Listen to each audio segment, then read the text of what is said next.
For 30 seconds in a Nevada park, time crystallized around three people who had no business standing together. The barefoot boy, 10 years old with calloused hands, knelt before a little girl in a red dress whose world existed in absolute silence. The man in leather watched with the tactical stillness of someone who'd survived decades of consequences, his right hand wrapped around the boy's wrist, not violent but firm enough to snap bone if the next 30 seconds went wrong.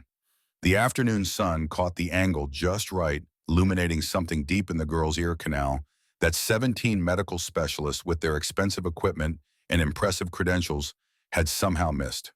The boy's fingers moved with impossible precision for someone his age, steady and sure as if he'd been born, knowing exactly what needed to happen in this moment. The mass came free, dark, compacted, larger than anyone expected. Emma Kane's breath hitched, not from pain but from shock. The overwhelming, terrifying, beautiful shock of sound flooding into a consciousness that had lived 6 years without it. Wind through oak leaves, children laughing across the playground, a dog barking somewhere in the distance.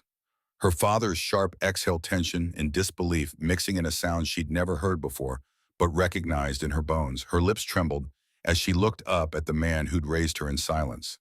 The word shaped itself from memory, from 1,000 repetitions, watching his face light up each time she formed it, trusting she'd gotten it right, even though she'd never once heard it leave her mouth. Until now, until this impossible moment when the world opened up and gave her everything. Her voice cracked as the sound reached her own ears. For the first time I hear you. Marcus Kane's jaw clenched. His eyes went wet, but he didn't break, didn't collapse, just pulled his daughter tight against his chest while his free hand still gripped the homeless boy's wrist. When he finally looked at the kid, really looked past the dirt and the bare feet to see the person underneath, something fundamental shifted in the architecture of 3 lives. 30 seconds. That's all it took. But understanding what happened next, why a motorcycle club president removed his sacred vest and draped it over a stranger's shoulders, why that decision would eventually reshape the lives of 47 children across Nevada and redefine what family could mean, that requires going back 3 months to a morning when Marcus Kane stood in his garage and calculated exactly how much one more failed specialist appointment it would cost. 3 months earlier, first light broke over Reno with the particular clarity that only high desert mornings achieve. Marcus Kane had been awake for 20 minutes already, standing in the cold stillness of Kane's custom garage at 5:45, coffee in one hand and the previous day's work orders in the other. The shop floor stretched out before him in organized precision tools outlined on pegboards. Bay doors closed, concrete, spotless. Military discipline applied to civilian enterprise. The attached clubhouse door opened and Hank Morrison appeared, yawning, leather vest already on, despite the early hour. Need help with the Mustang transmission? Marcus shook his head. Got it. You take the brake job on the Silverado. Customer needs it by noon. Hank nodded and moved to his bay without further discussion. This was how Iron Brotherhood operated: efficient, purposeful, no wasted motion. They weren't a gang despite what people assumed when they saw the patches and the bikes. They were working men who'd built something sustainable through sweat and skill, and the garage was the engine that made everything else possible. $850,000 gross revenue last year. Not bad for an auto repair and custom fabrication shop in a mid-sized city. Enough to employ 8 brothers' full-time pay salaries plus profit share, keep the lights on and the tools sharp. Marcus had started this operation 17 years ago with money saved from his Marine Corps days, 8 years as a mechanic, 1 tour in the Gulf War, honorable discharge with skills that translated directly to civilian life. The business had grown steady and sustainable. Classic car restoration brought in the high-margin work.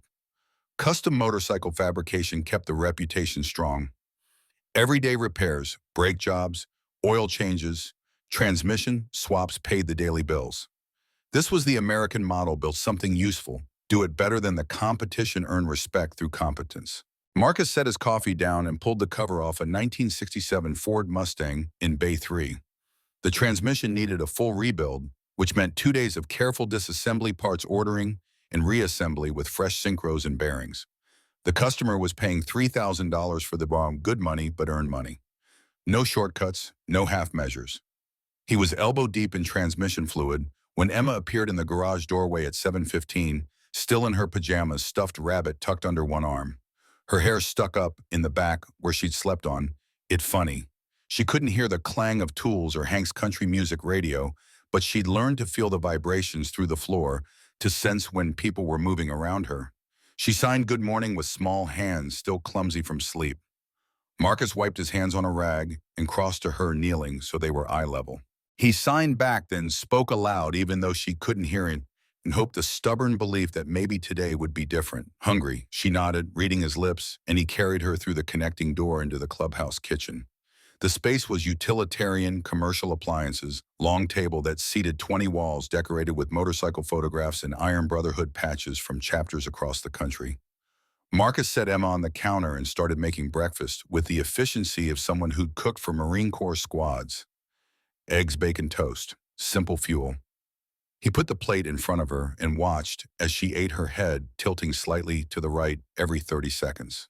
That unconscious movement, that gentle tapping of her small fingers against her right ear, he'd mentioned it to every single specialist they'd seen. 17 doctors over 6 years, and not one had found an explanation that led to a solution. The tilt, the tap. Always the right side. Something was there, he knew it, with the same instinct that had kept him alive during night patrols in Iraq. But medical equipment costing more than his truck somehow couldn't detect what his gut screamed was obvious. Emma finished eating and signed school today. He shook his head. Doctor appointment. Her face fell. She was 6 years old and already exhausted by medical offices, the cold examination rooms, the bright lights shining in her ears, the doctors talking to Marcus instead of to her, because they assumed death meant stupid. Last one Marcus signed, though he didn't know if that was true. This specialist, Dr. Sarah Chen, came highly recommended. Top ENT surgeon in Reno, 15 years of experience, 3 published papers on pediatric hearing disorders.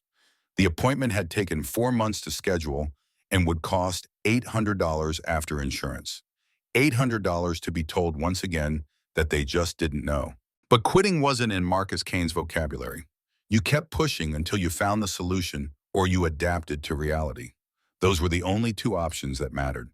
He dressed Emma in her favorite outfit, jeans and a purple shirt with a unicorn on it, and packed her a bag with coloring books and her tablet. The drive to Dr. Chen's office took 20 minutes through morning traffic.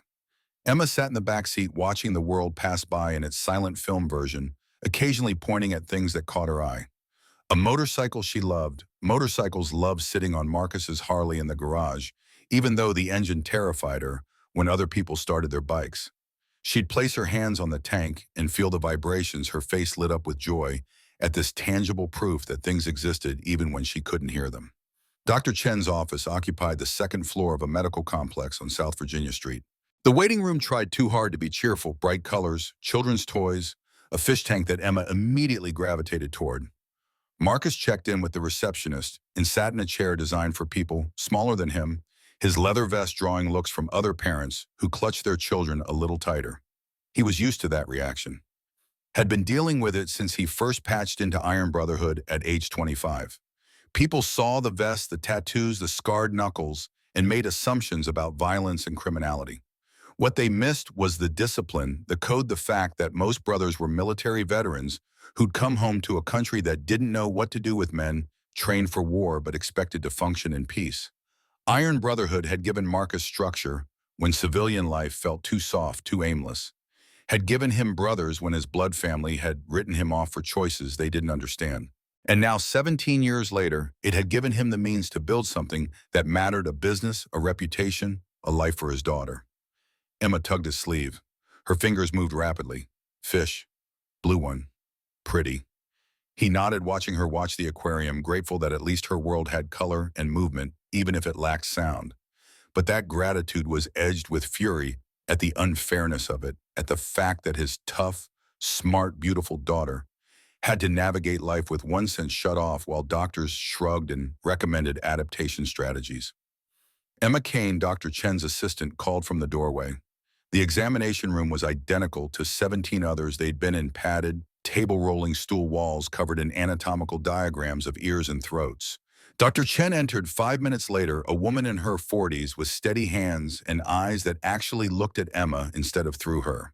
"Hello, Emma," she signed in, Marcus felt a flicker of hope that maybe this time would be different. The examination took 40 minutes. Otoscope inspection, tympanometry, auditory, brainstem response testing, with electrodes placed on Emma's head while she watched a silent movie on the ceiling-mounted screen. Marcus stood against the wall, arms crossed, watching every movement with the assessment skills drilled into him by years of Marine Corps experience. Dr. Chen's face revealed nothing. Professional neutrality, the kind that usually preceded bad news, delivered gently. Finally, she removed the electrodes and helped Emma sit up. "Let's talk in my office," she said to Marcus, and that alone told him everything he needed to know. When doctors had solutions, they delivered them in examination rooms with confidence. When they had nothing, they retreated to offices with diplomas on the walls, as if credentials could soften failure. Emma stayed with the assistant drawing pictures while Marcus followed Dr. Chen down the hall. Her office was small, but organized medical journals stacked neatly, family photos on the desk, showing two children who could presumably hear their mother's voice. Dr. Chen sat and pulled up test results on her computer screen. Marcus remained standing. "Mr. Kane, I've reviewed all the previous testing from Emma's medical history, and I've conducted the most comprehensive examination possible with current technology." Marcus waited. This was the part where they said the auditory nerve appeared intact, but they couldn't explain the lack of response. The good news is that, structurally, there's no damage we can identify. No nerve degeneration, no cochlear abnormalities, no tumors or growths. Her inner ear anatomy is completely normal. The bad news, Dr. Chen's expression shifted, something human breaking through the professional mask. The bad news is I don't have an answer. This level of profound hearing loss with no identifiable cause is extremely rare. Idiopathic sensorineural hearing loss is what we'd call it, which is just medical terminology for "we don't know." Marcus's jaw tightened. She keeps touching her right ear. Constant. Has since she was 8 months old. That has to mean something. I examined the ear canal thoroughly with an otoscope. It appears clear. No blockage, no buildup, no foreign objects. Sometimes children develop that habit as a self-soothing mechanism, especially when dealing with the frustration of hearing loss. 17 doctors have looked. Not one has found anything. "I understand your frustration. Do you?" Marcus kept his voice level but let the edge show through. "Because my daughter can't hear her own voice. Can't hear music or laughter or the wind. Can't answer a phone or respond when someone calls her name. And every specialist from here to Seattle has taken my money and told me the exact same thing as structurally normal can't explain it. Have you considered cochlear implants?" Chen met his gaze without flinching. "Cochlear implants are an option, but they're not guaranteed to work in cases like Emma's. The surgery is invasive, expensive, and if there's something we're missing about why she can't hear, the implants might not interface properly with her auditory system. I'd want to be absolutely certain before recommending that course." "So what do you recommend?" Dr. Chen's hands moved to her keyboard, typing notes that would join the mountain of documentation in Emma's file, the medical history that cost $42,000 over 6 years and produced nothing but questions. "Continue with what you're doing. Sign language lip reading accommodations at school. Emma is clearly a bright child, and with support, she can have a full, successful life even without hearing. That's adaptation, not solution. Sometimes adaptation is the best we can do." Marcus stood the movement sharp enough to make Dr. Chen lean back slightly. He wasn't threatening her. He'd never threaten a woman, never use his size to intimidate someone just trying to do their job. But the frustration had to go somewhere, and standing was better than putting his fist through the drywall. "Thank you for your time, doctor." He walked out, paid the $800 bill at the front desk with a credit card that would carry the balance for 3 months, and collected Emma from the waiting area. She looked up at him with those sharp eyes that saw too much, reading the defeat in his posture, even though he tried to hide it. In the truck, she signed "bad news." He shook his head, forcing a smile he didn't feel. "Just more tests. Doctor says you're doing great." The lie tasted like ash, but what else could he tell her? That medicine had failed, that money couldn't buy answers, that her father, who'd survived combat and built a business from nothing, couldn't solve the one problem that actually mattered. The drive back to the garage took them past West 5th Street Park, and on impulse, Marcus pulled into the gravel lot. Emma's face lit up. She loved the swings, loved the feeling of wind rushing past as she pumped her legs higher. 15 minutes, he signed, then back to work. She was already unbuckling her seatbelt, eager to escape the morning's medical prison. Marcus followed her to the playground at the tired pace of a man who'd just spent $800 to be told what he already knew, that the system had no answers.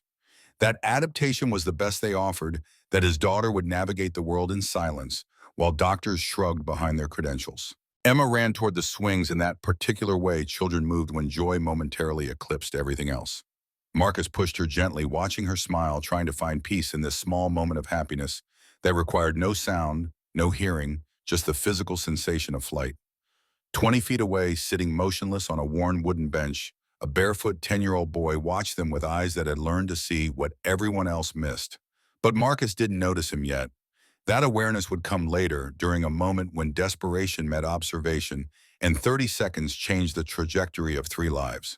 For now, he just pushed his daughter on the swing and tried to silence the calculation running through his head.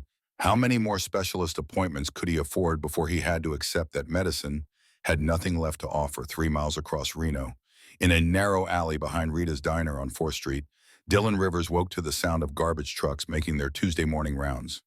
The noise didn't startle him. He'd learned months ago to sleep through the pre-dawn city sounds, to conserve energy for the actual work that kept him alive. He sat up from a spot behind the dumpster, checking his small bundle of possessions, with the automatic inventory of someone who owned nothing. He could afford to lose 2 changes of clothes, a water bottle, a small towel, his father's toolbox. Everything else was memory and scars. 10 years old, 2 years on the streets, surviving through work and observation and the lessons his mother had hammered into him before the shelter fire took her away. Dylan folded his clothes and tucked them into the weatherproof bag he'd found in a donation bin, then splashed water on his face from the outdoor spigot behind the diner. Rita let him use it as long as he stayed quiet and didn't make a mess. Small mercies from a woman who'd lost someone once and recognized that same loss in a kid too young to carry it. The diner's back door opened, and Rita appeared 60-something, with gray hair pulled back and flour dust on her apron. "You awake?" "Yes, ma'am." "Good. Got 3 tables, need bussing before the breakfast rush. You work fast, I'll feed you proper." Dylan nodded and followed her inside, grateful for the warmth and the chance to earn food instead of taking it. His mother's voice lived in his head, like scripture repeating the lessons she'd taught him during their months in the shelter before everything burned. "Nobody owes you anything. You earn respect. You help people. That's how we survive." He bussed tables with efficiency born from practice, clearing plates, wiping surfaces, resetting silverware. Rita watched for the first few tables, then turned her attention to the grill, where hash browns sizzled and eggs cracked with assembly line rhythm. By 6:30, the breakfast crowd had thinned enough for Rita to wave him toward a booth. "Sit." She brought him a plate loaded with more food than he could finish: eggs, bacon, toast, hash browns, and a glass of orange juice that probably cost more than all the labor he'd just provided. Dylan ate slowly, making it last, forcing himself not to wolf it down despite the empty ache that had become his baseline state. Rita slid into the opposite side of the booth, coffee cup in hand, and studied him with the particular attention of someone deciding whether to say something that mattered. "You still sleeping rough?" Dylan nodded, mouthful of eggs. "Winter's coming. Gets cold here at night. I've got blankets." "That's not a solution, kid. That's just slower dying." He didn't argue because she wasn't wrong, but solutions required resources he didn't have. Foster care meant questions about his father, about why he'd run about, whether he'd stolen anything or hurt anyone. Meant being shuffled between homes where people got paid to pretend they cared, where other kids learned to be hard or learned to be victims, and nothing in between. Dylan had chosen the streets because at least here the rules were clear: work or starve, stay invisible, or face consequences. Trust nobody because trust got weaponized the moment you lowered your guard. Rita sighed. "I know a guy. Runs a garage on the east side. Always needs help with basic stuff, sweeping, organizing tools, that kind of work." "You interested?" Dylan's head came up. "What kind of garage auto repair?" "Custom work. He's good people. Former Marine. Runs his shop right." The word Marine triggered something in Dylan's memory. Veterans had been kind to him on the few occasions he'd interacted with them. Men who'd seen things and come home changed, who recognized that survival sometimes meant doing what needed doing rather than what felt comfortable. "I can work." Rita wrote an address on a napkin and slid it across the table. Kane's Custom Garage. Ask for Marcus. Tell him Rita sent you. But kid, if you go there, you work hard and you follow the rules. Marcus doesn't tolerate laziness or lip. Yes, ma'am. She stood taking his empty plate. And for God's sake, get yourself some shoes before you go. Can't work in a garage barefoot. The shoes came from a donation bin outside a church 2 blocks away. Worn work boots, size too big. But Dylan stuffed the toes with newspaper and they'd do. His mother had taught him resourcefulness right alongside ethics, the twin pillars of survival for people who had nothing but still refused to steal. Dylan checked the address on the napkin, east side of Reno, maybe 4 miles from where he stood. He started walking toolbox in hand, practicing in his head what he'd say to this Marcus person. The morning was cool, but the walking warmed him, and by the time he reached Kane's Custom Garage at 7:30, sweat had soaked through his shirt despite October's chill. The building was larger than he'd expected, single-story brick structure, with 4 bay doors, Iron Brotherhood MC painted on the side wall, above a mural of motorcycles and American flags. Several bikes sat parked in the gravel lot, chrome catching sunlight. Dylan stood outside for 5 minutes, gathering courage. The place looked official, organized like somewhere that wouldn't have time for a homeless kid with no references and nothing to offer except willingness to work. But hunger was a powerful motivator, and the memory of his mother's voice saying, "Help is how we survive," pushed him toward the entrance. The side door was unlocked. Inside, the garage smelled like motor oil and welding smoke, and the particular industrial scent of a place where serious work happened. 3 of the 4 bays were occupied: a Mustang, up on a lift, a Silverado with its wheels off a motorcycle frame and pieces on a workbench. 2 men in leather vests looked up from their work. The older one, massive shoulders and a gray beard, set down his wrench and approached with the unhurried pace of someone who'd dealt with unexpected visitors before. "Help you," Dylan's practiced speech evaporated. He stood there holding his toolbox, probably looking exactly like what he was, a scared kid who'd walked 4 miles on hope in a napkin address. "Rita from the diner sent me. Said you might need help with basic work." The man's expression didn't change. "You got experience? I can sweep, organize, lift things. I'm good with my hands." "How old are you?" 10. "Where are your parents?" "Gone." The word hung in the air between them, heavy with implications. The man studied Dylan with eyes that had seen through better lies than a 10-year-old could construct. "This Marcus's garage. I'm Marcus. And before I put you to work, I need to know, are you in trouble with the law?" "No, sir. Running from somebody. Just trying to survive." Marcus nodded slowly, making some internal calculation. "All right. You can sweep Bay 4 and organize the hand tools. Work clean, work careful, and we'll see how it goes. You got questions, you ask. You break something, you tell me immediately." "Understood." "Yes, sir." "Don't call me sir. I work for a living. Call me Marcus." Dylan spent the next 4 hours learning the geography of Kane's Custom Garage, where tools belonged, how to properly sweep without kicking up dust into open engine bays, the difference between standard and metric sockets. Marcus checked on him 3 times, correcting technique, when necessary, nodding approval. When Dylan demonstrated, he'd actually listened the first time. At noon, Marcus called him over to where several men sat around a table eating sandwiches from a local deli.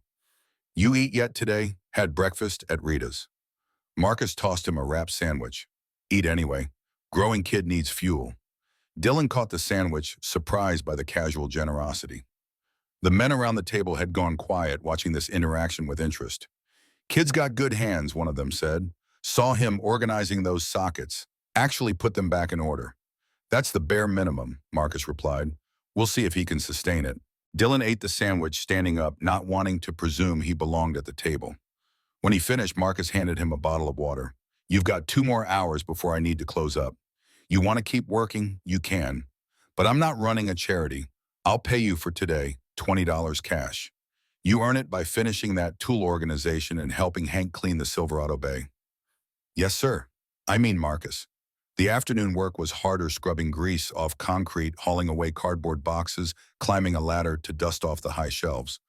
But Dylan attacked each task with the focused intensity of someone who understood this might be his only chance, that failure here meant back to alleys and donation bins and the constant uncertainty of street survival.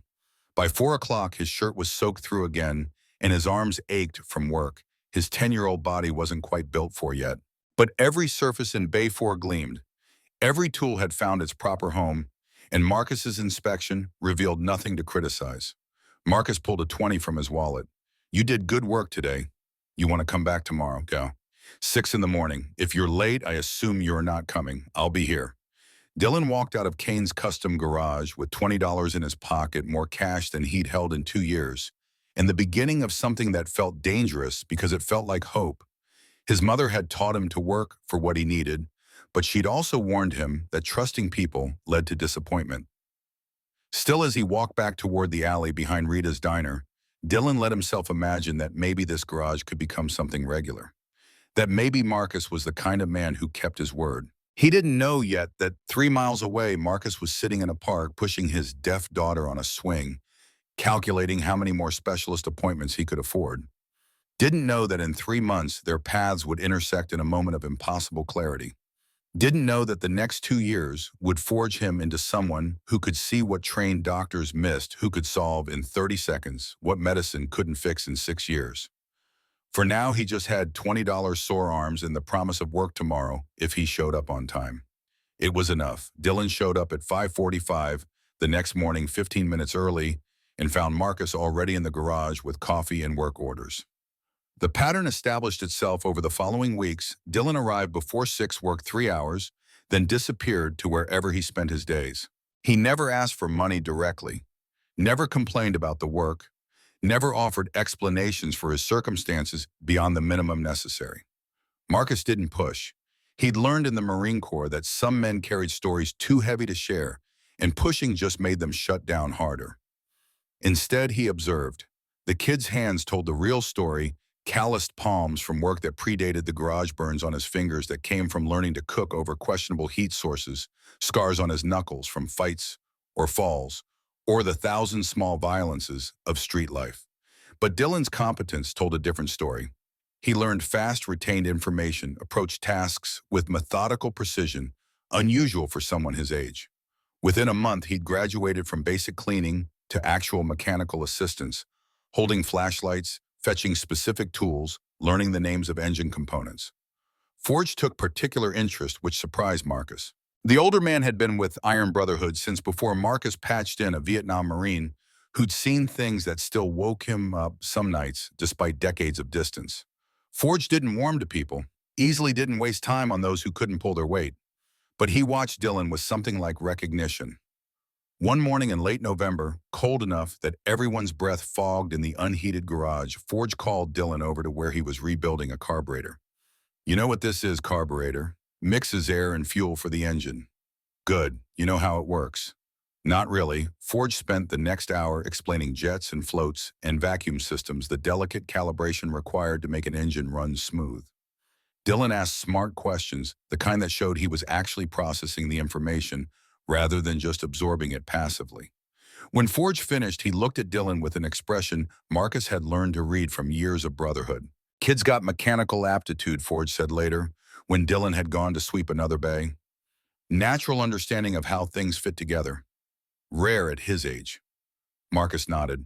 He's earned more than sweeping duty, so teach him something real. The teaching started slow. Oil changes, tire rotations, basic maintenance that couldn't cause major damage if done wrong.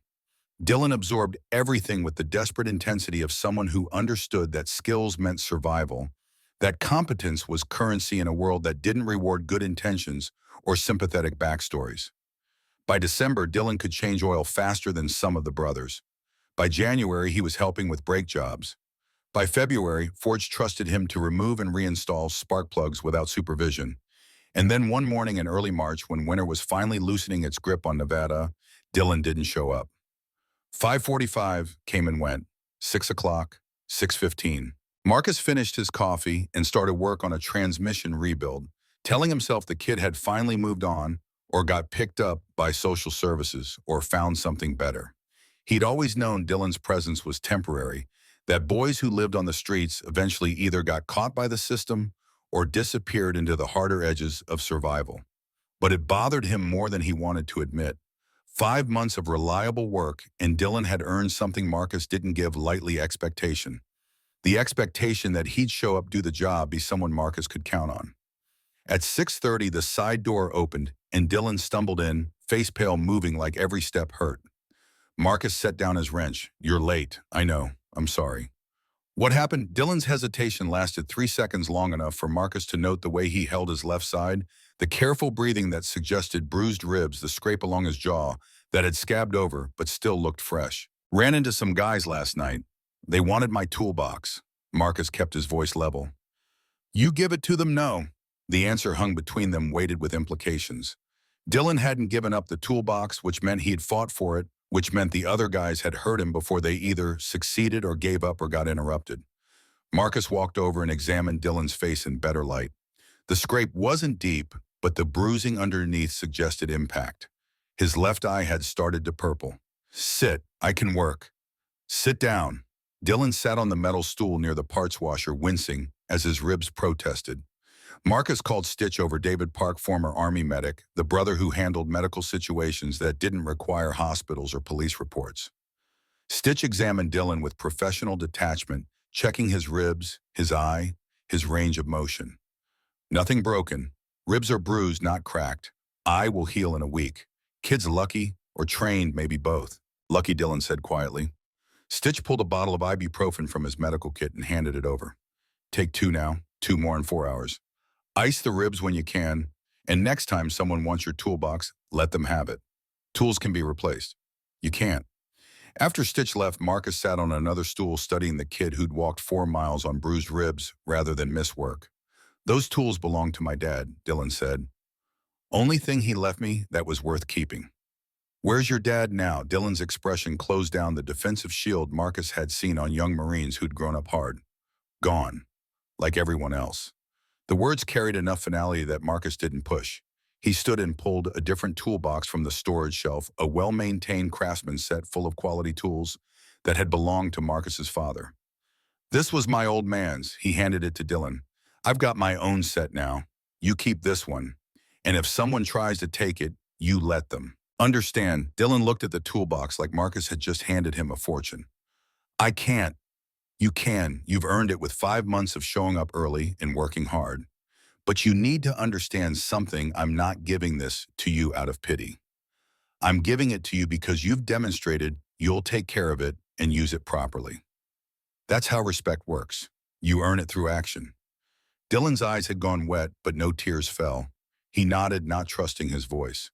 Now go wash your face and get to work. That Camaro transmission won't rebuild itself. The kid disappeared into the bathroom, and Marcus returned to his own work, aware that something had shifted. 5 months ago, Dylan had been a hungry kid looking for day labor. Now he was something closer to an apprentice, someone Marcus found himself actually caring whether he showed up. Dangerous territory, that caring. Marcus had learned in the military that attachment led to pain when the person you cared about got hurt or killed or just vanished into the chaos that consumed young men who had nothing. But the alternative was shutting down completely, and Marcus had tried that after combat, had learned it wasn't living just slow or dying with a heartbeat. So he let himself care just enough and told himself it would be fine. He didn't know that in 2 months Dylan would save his daughter. Didn't know that this skinny kid with calloused hands and bruised ribs would demonstrate more competence in 30 seconds than 17 specialists had shown in 6 years. Didn't know that the toolbox he'd just given away would come back to him in a different form, a family built not from blood, but from choice, from work, from the simple revolutionary act of seeing someone everyone else had learned to ignore. For now, he just finished the transmission rebuild and let Dylan work through whatever pain the previous night had left behind, because that's what men did. They showed up, they worked, they earned their place. The rest would come later. 2 years compressed into the particular education that streets provide, brutal, practical, utterly devoid of the cushions that allow childhood to exist as something other than survival. Dylan learned Reno's geography the way cartographers once mapped continents, through direct exploration, trial and error, the painful acquisition of knowledge about which alleys were safe, which business owners would tolerate his presence, which cops would roust him, versus which ones would just tell him to move along. Kane's custom garage became his anchor. 3 hours most mornings more if Marcus needed extra help, earning money that Dylan divided religiously, half saved in a lockbox hidden behind a loose brick in the alley wall, half spent on immediate necessities like food and soap, and the occasional replacement shirt when the old ones wore through. By age 9, Dylan could diagnose engine problems from sound alone, could rebuild a carburetor without instructions, could weld a clean bead when Hank let him use the equipment under supervision. Marcus never called it training, never made promises about the future, but the teaching continued because Dylan demonstrated something. Marcus valued the willingness to learn hard things without expecting shortcuts or sympathy. But the garage work, as consistent as it became, only filled 3 hours per day. The remaining 21 belonged to the harder education of staying fed clean and invisible in a city that had no infrastructure for homeless 10-year-olds who'd chosen streets over systems. Dylan found work where he could, helped an elderly carpenter named Martinez haul lumber, and learned to read a tape measure to understand the geometry of right angles and level surfaces. Worked for a janitorial service on weekends, cleaning office buildings with a crew of immigrants who asked no questions and paid cash. Collected cans and bottles from dumpsters, turned them in for recycling money that added up slower than dignity, leaked away, but still added up. He learned to cook using gas station microwaves and borrowed hotel lobby coffee makers. Learned which fast food restaurants threw out perfectly good food at closing time, which managers would hand him bags directly rather than make him dig through dumpsters. Learned that Tuesday nights the downtown church served free dinner, that Wednesday mornings the senior center gave away day-old bread, that Friday afternoons the food bank opened for an hour to anyone who could show up. The system had resources, Dylan discovered, but only if you knew where to look and could stomach the rules that came attached. Social workers asking questions he couldn't answer. Well-meaning volunteers whose pity felt worse than hunger. The constant assumption that homelessness meant stupidity, that poverty meant moral failure, that a 10-year-old on his own must have done something to deserve it. So Dylan took what he needed and avoided the rest. Survived through work and observation in the particular clarity that comes from having nothing to lose except the life you're barely clinging to. He made no friends. Friends were vulnerabilities, people who could get hurt or betray you or simply leave when someone better came along. The other homeless people he encountered fell into two categories. The temporary ones passing through Reno on their way to somewhere else, and the permanent ones who'd given up on somewhere else and settled into the slow decline that ended in death or institutionalization. Dylan intended to be neither. He was surviving until he was old enough to build something real, to apply the skills he was accumulating toward a life that didn't require sleeping behind dumpsters and calculating whether spending $2 on soap was worth going hungry for a day. His mother's voice lived in his head, repeating the lessons she'd hammered home during their time together. You're not a victim. You're not worthless. You're just someone who hasn't gotten their break yet. And when you get it, you take it. You work so hard they can't ignore you. You help people because that's what makes you human. You survive by being useful. On a Friday afternoon in late April, 2 months before his 10th birthday, Dylan was walking past West 5th Street Park when he noticed an elderly man sitting on a bench, head tilted, fingers tapping repeatedly against his right ear. The posture was familiar from somewhere Dylan couldn't immediately place, not from the streets, but from some earlier memory that felt important, even if the details remained fuzzy. Dylan watched for 30 seconds before approaching. The man looked up, wary but not hostile. Black guy, maybe 70, wearing clothes that had seen better decades but were clean and mended with care. His fingers kept returning to his ear, tapping, circling, trying to ease something. You okay? The man squinted at Dylan. Who's asking? Just, I saw you. Looks like something's bothering you. Something in my ear. Been driving me crazy 3 days now. Can't get it out. Can't hear right on that side. Dylan stepped closer, memory suddenly crystallizing. His mother helping the woman in the apartment next to theirs in the shelter. Same head tilt, same discomfort. Rachel Rivers had used warm water, and Patience had explained to 7-year-old Dylan that sometimes earwax got compacted, became a blockage that caused pain and hearing loss until it was carefully extracted. Can I look? The man's wariness increased. You a doctor? No. But I've seen this before. My mom used to help people. The man studied Dylan's face, making calculations that probably involved risk assessment and the particular desperation that comes from 3 days of constant discomfort. All right, what have I got to lose? Dylan angled the man's head toward the afternoon sunlight, using the same technique his mother had demonstrated years ago. And there it was, visible as a dark mass lodged deep in the ear canal, compacted and hard. I can get it out. Might feel weird, but it won't hurt. The man nodded permission. Dylan worked carefully, using the edge of his shirt as a makeshift cloth, applying gentle pressure at the precise angle his mother had taught him. The blockage resisted, initially held in place by days of compression. But Dylan had learned patience from 2 years of work that couldn't be rushed, had learned to let his hands understand what needed doing rather than forcing solutions. After 2 minutes of careful manipulation, the mass came free. Larger than expected, coated in old wax and debris that had accumulated into something almost solid. The man's face transformed. Relief flooded across features that had been tight with discomfort, his posture straightening as hearing returned to the affected ear. Jesus Christ, kid. Where'd you learn that? My mom was a nurse's aide. Before she died, the man reached into his wallet, pulled out a 20. You just saved me a doctor's visit and a week of pain. Take it, Dylan hesitated. The money would buy food for 3 days, but something about his mother's voice insisted this wasn't work, this was helping. The man saw the hesitation and his expression softened. Your mom taught you to help people, didn't she? Yes, sir, she taught you right. But help and work aren't opposites. You did something skilled, something that required knowledge and care. You earned it this. Take it. Dylan accepted the 20 with hands that wanted to shake but didn't. Thank you. What's your name, son? Dylan. I'm George. And Dylan, I'm going to tell you something important. You've got good hands and a good heart. That combination is rare. You hold on to that, you'll go far. But you need people. You need family. You can't do it alone. I've been doing fine. George's expression said he knew better, knew exactly what fine meant when a 10-year-old was accepting 20s for medical procedures in a public park. But he didn't push, just handed Dylan a worn business card. VFW Post 9211. You ever need help? Real help, you come find us. Veterans look out for each other, and we look out for people who remind us why we served. Dylan took the card, tucked it into his pocket where it would live for the next 2 months until it fell apart from wear. He never called, the number never showed up at the VFW hall, but he kept the card as proof that someone had seen him, had recognized something worth saving. He didn't know that this moment, this demonstration of skill and compassion applied to a stranger's suffering, was rehearsal for something bigger.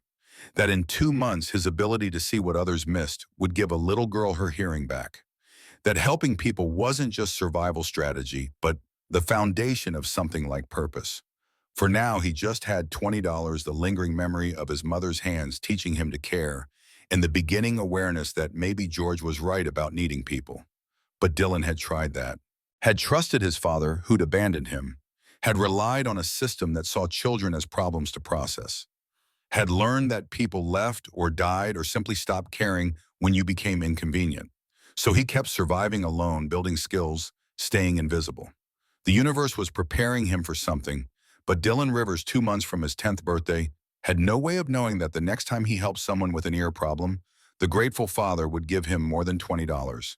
He'd give him family. So, 3 months after Dr. Chen's appointment, Marcus Kane had accepted that medicine had nothing left to offer. Emma would navigate life deaf, and his job was to ensure that didn't limit her more than absolutely necessary. Sign language lip-reading accommodations at school, he'd researched it all, made plans, started implementing supports. But the acceptance sat heavy in his chest, a particular species of failure that no amount of rational thinking could dissolve. His daughter deserved to hear music, laughter, her own voice, deserved the full experience of being human, and he couldn't give her that. So on a Tuesday afternoon in late September, when Emma asked to go to the park, Marcus said yes without hesitation. One good day, that's all he wanted. One afternoon where his daughter could feel chiddy without the weight of her silence pressing down on both of them. The drive to West 5th Street Park took 15 minutes. Emma sat in the back seat watching the world pass in its silent film version, occasionally signing observations that Marcus caught in the rearview mirror. Motorcycle, dog, bird. The park wasn't much, rusted swings, a slide that had seen better decades, patchy grass burned brown by Nevada summer.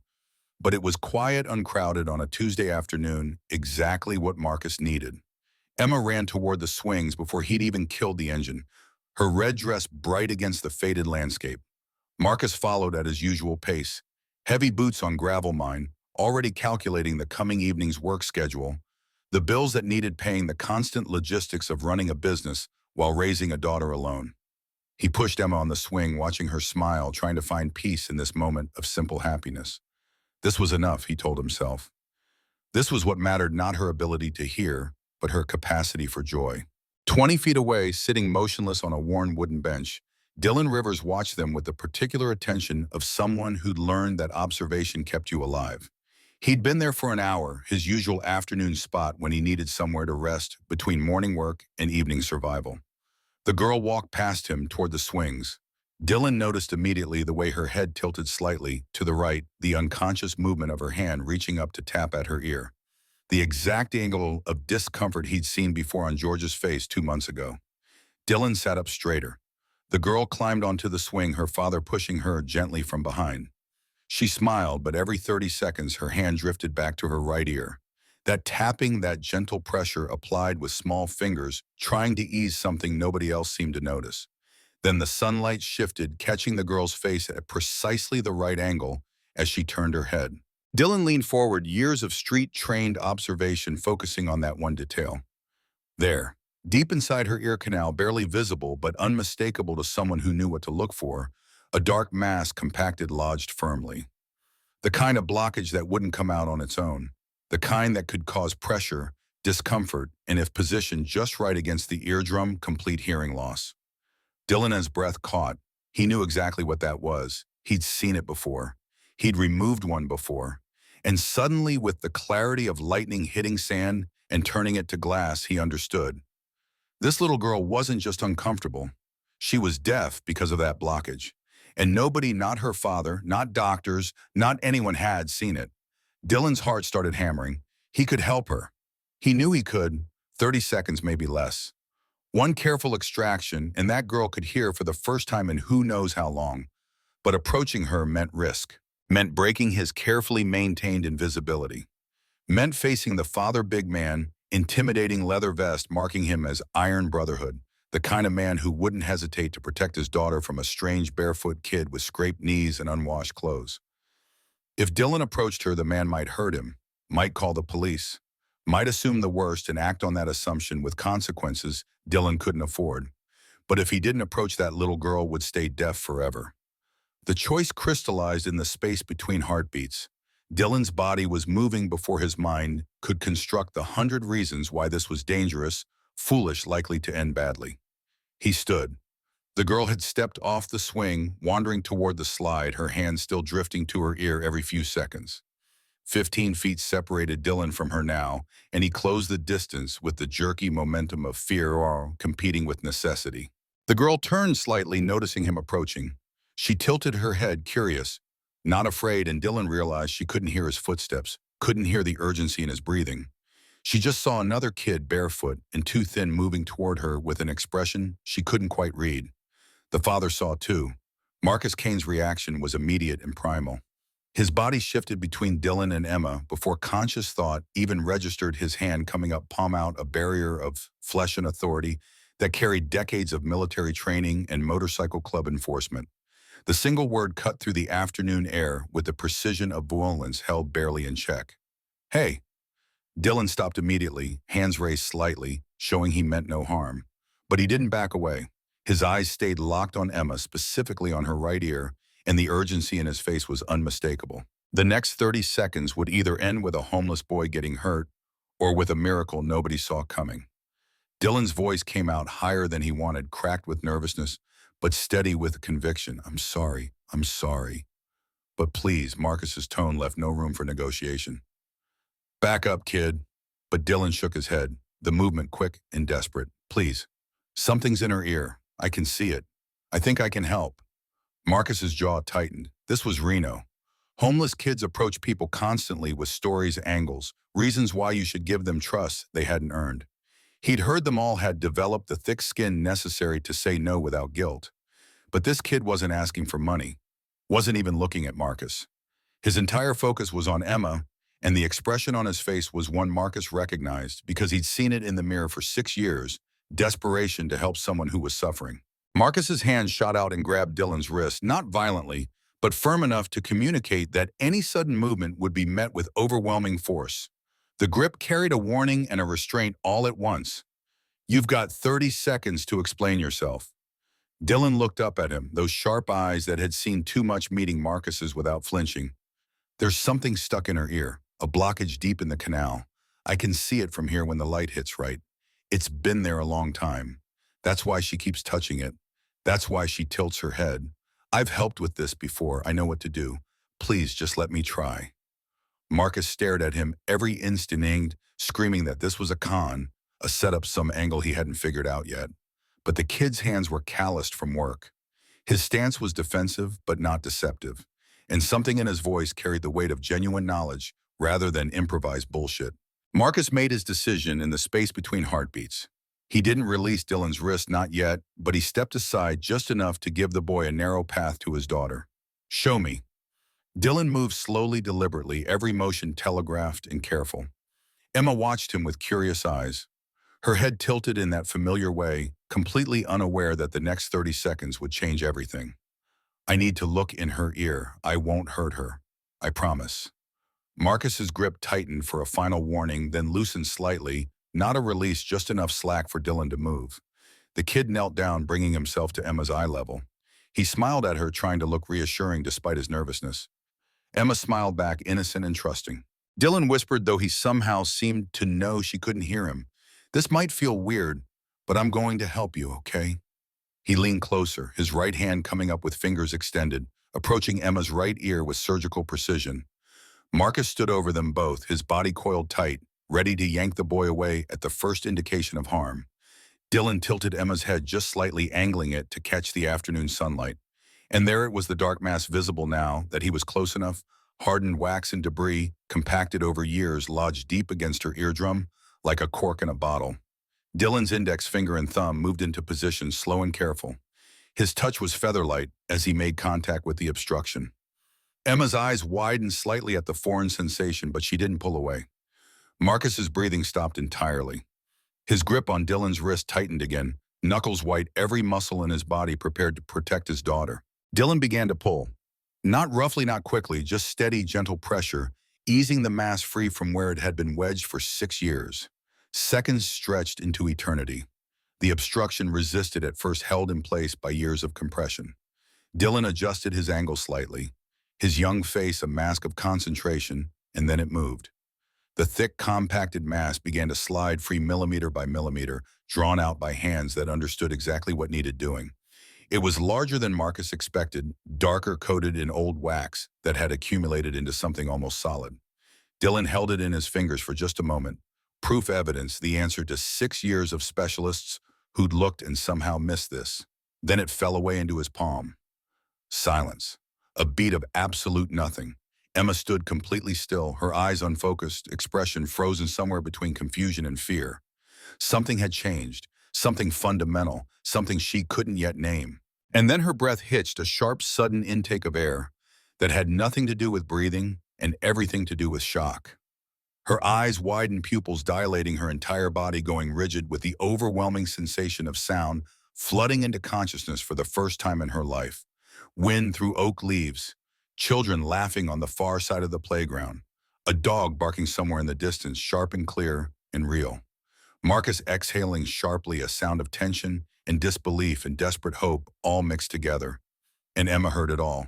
Her hands flew to her ears, both of them, as if trying to confirm the sensation was real. Her lips trembled, her chin quivered. Tears spilled down her cheeks, hot and fast and unstoppable. She looked up at her father, this man she'd known her entire life but never truly heard, and her voice came out cracked and broken and more beautiful than any sound Marcus had ever heard. "Daddy, I hear you."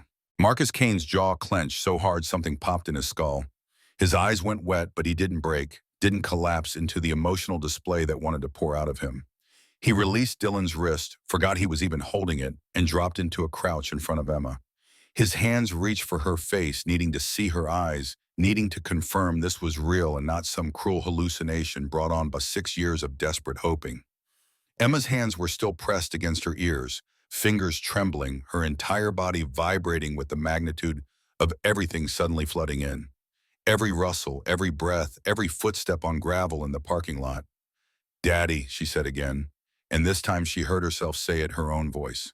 The sound shocked her so much she gasped, which made another sound which made her gasp again. Tears started in earnest, not from pain or fear, but from the sheer overwhelming reality of a world that had suddenly become alive with dimensions she'd never known existed. I can hear, she whispered, testing the words, hearing them vibrate in her throat and emerge as something real. Daddy, I can hear. I can hear me. I can hear you. I can hear everything. Marcus pulled her into his arms and held her so tight it probably hurt, but she didn't complain. She pressed her ear against his chest and listened to his heartbeat, actually heard it for the first time in her life.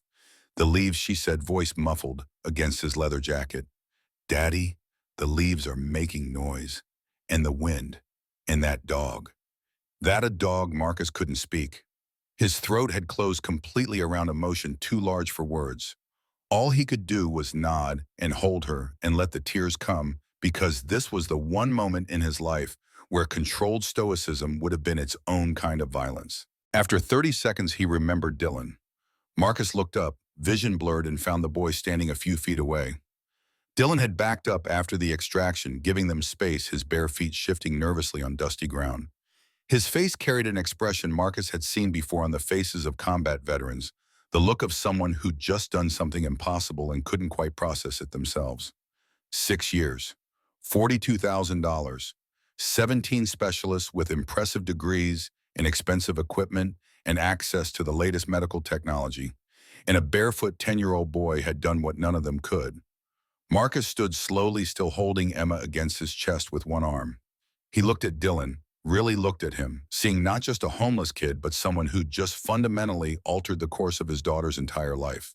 When Marcus finally spoke, his voice shook in a way none of his Iron brothers had ever heard. Not from anger, not from intimidation, but from gratitude. So profound, it changed the texture of every word, kid. You just changed my little girl's life. Dylan shrugged slightly, almost apologetically, his eyes dropping to the ground. I just wanted to help. Marcus wiped his face with the back of his hand, smearing tears across weathered skin. And in that moment, looking at this skinny, barefoot boy who'd given him a miracle, Marcus made a decision that would change 3 lives forever. He didn't think. There was no internal debate, no weighing of options or consideration of consequences. Some decisions bypass the mind entirely and come straight from somewhere deeper, from the gut, from the heart, from whatever part of a person recognizes truth when it stands in front of them. Marcus's hands moved to his shoulders, fingers finding the worn leather of his Iron Brotherhood vest. The cut, as they called it, the sacred garment that represented everything. He was everything he'd earned over decades of loyalty and brotherhood. Warm from Nevada's sun, heavy with the weight of patches and pins and memories stitched into every inch of leather. He lifted it off with the deliberate ceremony of someone performing a ritual that mattered. Dylan watched with wide-eyed eyes, not understanding what was happening, his body tensing as if preparing to run. Marcus stepped forward, closing the distance in 2 strides, and draped the vest over Dylan's small shoulders. The leather swallowed the boy. It hung past his waist, the armholes gaping, the bottom hem nearly reaching his knees. Dylan stood there frozen, his thin frame barely filling a quarter of the space that Marcus's broad shoulders had occupied moments before. But the weight of it, the actual physical weight of leather and history and belonging, settled onto Dylan's shoulders like an anchor, like something solid in a world that had been weightless and uncertain for too long. You're not alone anymore. Marcus's voice was rough but steady now, each word carefully placed like stones building a foundation. You stay with us, now. Dylan's lips parted, but no sound came out. His eyes went glassy with tears he tried desperately not to shed. His hands came up slowly, fingers touching the leather as if it might disappear if he moved too quickly. I can't. I'm nobody. You're my daughter's miracle. Marcus interrupted his tone, leaving no room for argument. That makes you family. And family doesn't sleep on park benches. Family doesn't go hungry. Family doesn't survive. Family lives. You understand me, Dylan nodded, though his face suggested he didn't quite believe what was happening. Kids who'd been abandoned learned not to trust good things. Learned that kindness usually came with conditions and expectations and expiration dates. But there was something in Marcus's eyes, something unshakable and absolute, that cut through Dylan's defenses like a blade through paper. Emma pulled away from Marcus just enough to look at Dylan, her face still wet with tears but lit up with joy that made her look like she was glowing from inside. You're staying.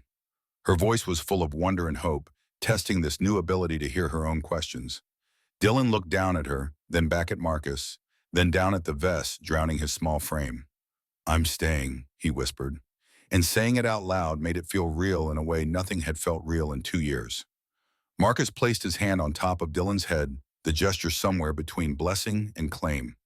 This boy was his now, his responsibility, his family. "We'll get you cleaned up, get you fed, get you home." Home. Dylan had forgotten what that word meant. But as Marcus led him and Emma toward the truck, the boy wearing a vest 3 sizes too large, and the girl hearing the crunch of gravel beneath their feet, for the first time the word started to reshape itself into something possible. Behind them, the worn wooden bench sat empty in the afternoon sun, witness to 30 seconds that would be told across Nevada for years. Proof that sometimes miracles came from the most unexpected places, delivered by the people society had learned to ignore. And sometimes the person you saved ended up saving you right back. The truck's engine rumbled beneath Emma's feet, a sensation she'd felt countless times before, but now accompanied by sound, deep, throaty, mechanical.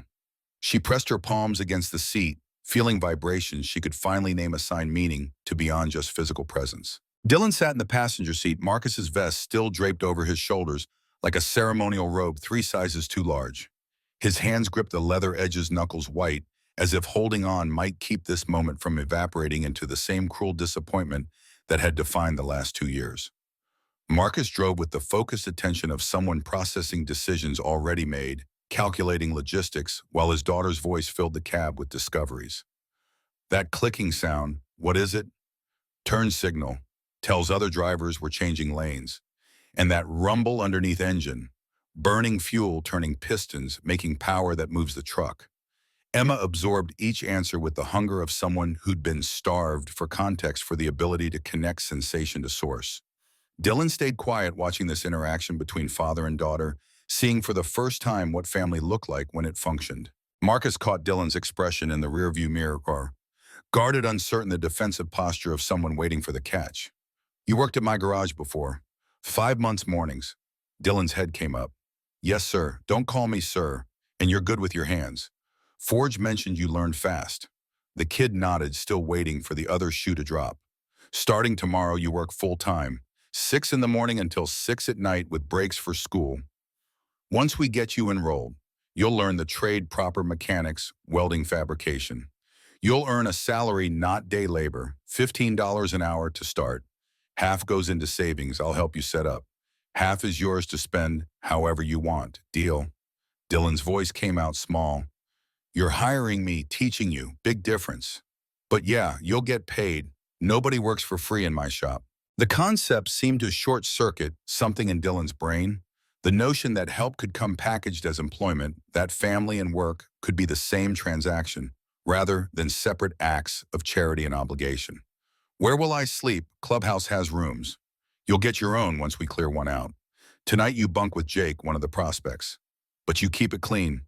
Respect the space, follow the rules." "What rules?" Marcus's jaw set, the military precision reasserting itself beneath the emotional disruption of the last hour.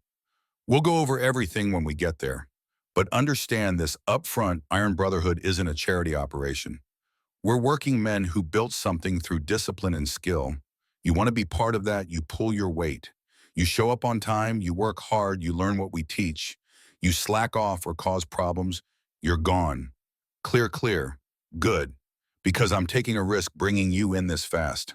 Normally, prospects go through months of vetting before they even get considered for the program. But you just gave my daughter something 17 specialists couldn't. That earns trust. Don't make me regret it." "I won't." The certainty in those 2 words carried weight beyond their syllables. Marcus recognized the tone had heard it from Marines who'd made promises they intended to die keeping. The kid meant it, which made the responsibility Marcus had just assumed feel less like burden and more like investment. Kane's custom garage appeared on the left, the attached clubhouse visible behind it. Marcus pulled into the gravel lot where 6 motorcycles sat parked, chrome gleaming in late afternoon sun. The bay doors were closed, but light spilled from windows, brothers still working, despite the hour pushing toward 5. Inside, the temperature differential hit immediately, October's chill giving way to the retained heat of a building where welding torches and engine work had been generating warmth all day. Hank looked up from a transmission he was reassembling, taking in the sight of Marcus with Emma and a barefoot kid wearing the president's vest. His hands stopped moving, wrench suspended in midair. "We need a meeting." Marcus's voice carried the weight of decisions that would affect everyone. "Full brotherhood, 30 minutes. Make the calls."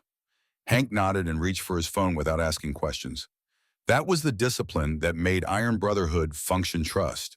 That when the president said something mattered, you acted first and got explanations later.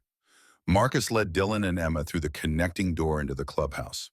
The space was utilitarian by design, long table that seated 20 commercial kitchen, hallway branching off to sleeping quarters and a common bathroom. Walls decorated with motorcycle photographs and patches from other chapters, the visual history of men who'd chosen brotherhood over isolation. Jake Morrison appeared from one of the back rooms, 19 years old and 3 months into his prospect period. He'd been sleeping off a night shift at the warehouse job that paid his bills while he learned the trade. "Jake, this is Dylan. He's bunking with you tonight. Get him settled, show him where things are. Dylan Jake will explain the basics. You do what he says." Jake's confusion was visible but controlled. "Sure thing, Prez." Marcus turned to Emma. "You hungry, sweetheart?" She nodded, still overwhelmed by the chorus of sounds, refrigerator, hum, distant traffic, her own breathing amplified in ways her brain hadn't yet learned to filter. "I'll make dinner. You go wash up."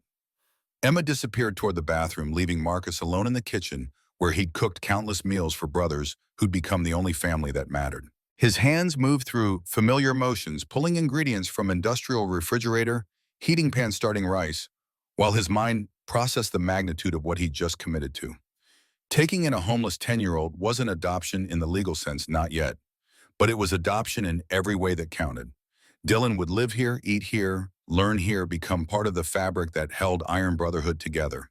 And if the kid failed, if this experiment in instant trust collapsed under the weight of trauma, or bad judgment, or simple incompatibility, the fallout wouldn't just hurt Dylan.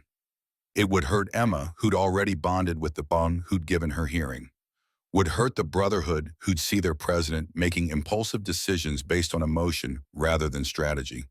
Would hurt Marcus himself, who'd opened a door to vulnerability he'd kept sealed since his ex-wife had walked out 7 years ago, taking nothing but her resentment for a life she'd never wanted. But sitting in that park, watching his daughter hear her own voice for the first time, Marcus had felt something shift in the architecture of what mattered. The risk was worth it. The kid had earned the chance. And if it all fell apart, well, he'd survived worse. The brothers started arriving at 5:30, bikes rumbling into the lot one by one, until 12 men filled the clubhouse common room.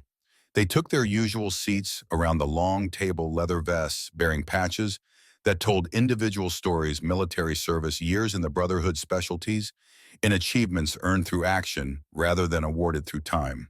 Forge came in last, moving with the deliberate care of a man whose knees remembered Vietnam's jungles and whose back remembered decades of motorcycle vibration. He sat at Marcus's right hand, the position of vice president occupied by someone whose authority predated Marcus's presidency by 15 years. Marcus stood at the head of the table, Emma on his hip. She'd insisted on being present, curious about this gathering she could finally hear. "Most of you already know Emma's been deaf since birth. 17 specialists, 6 years, $42,000, spent trying to fix it. Every one of them said the same thing: structurally normal cause, unknown, learn to adapt."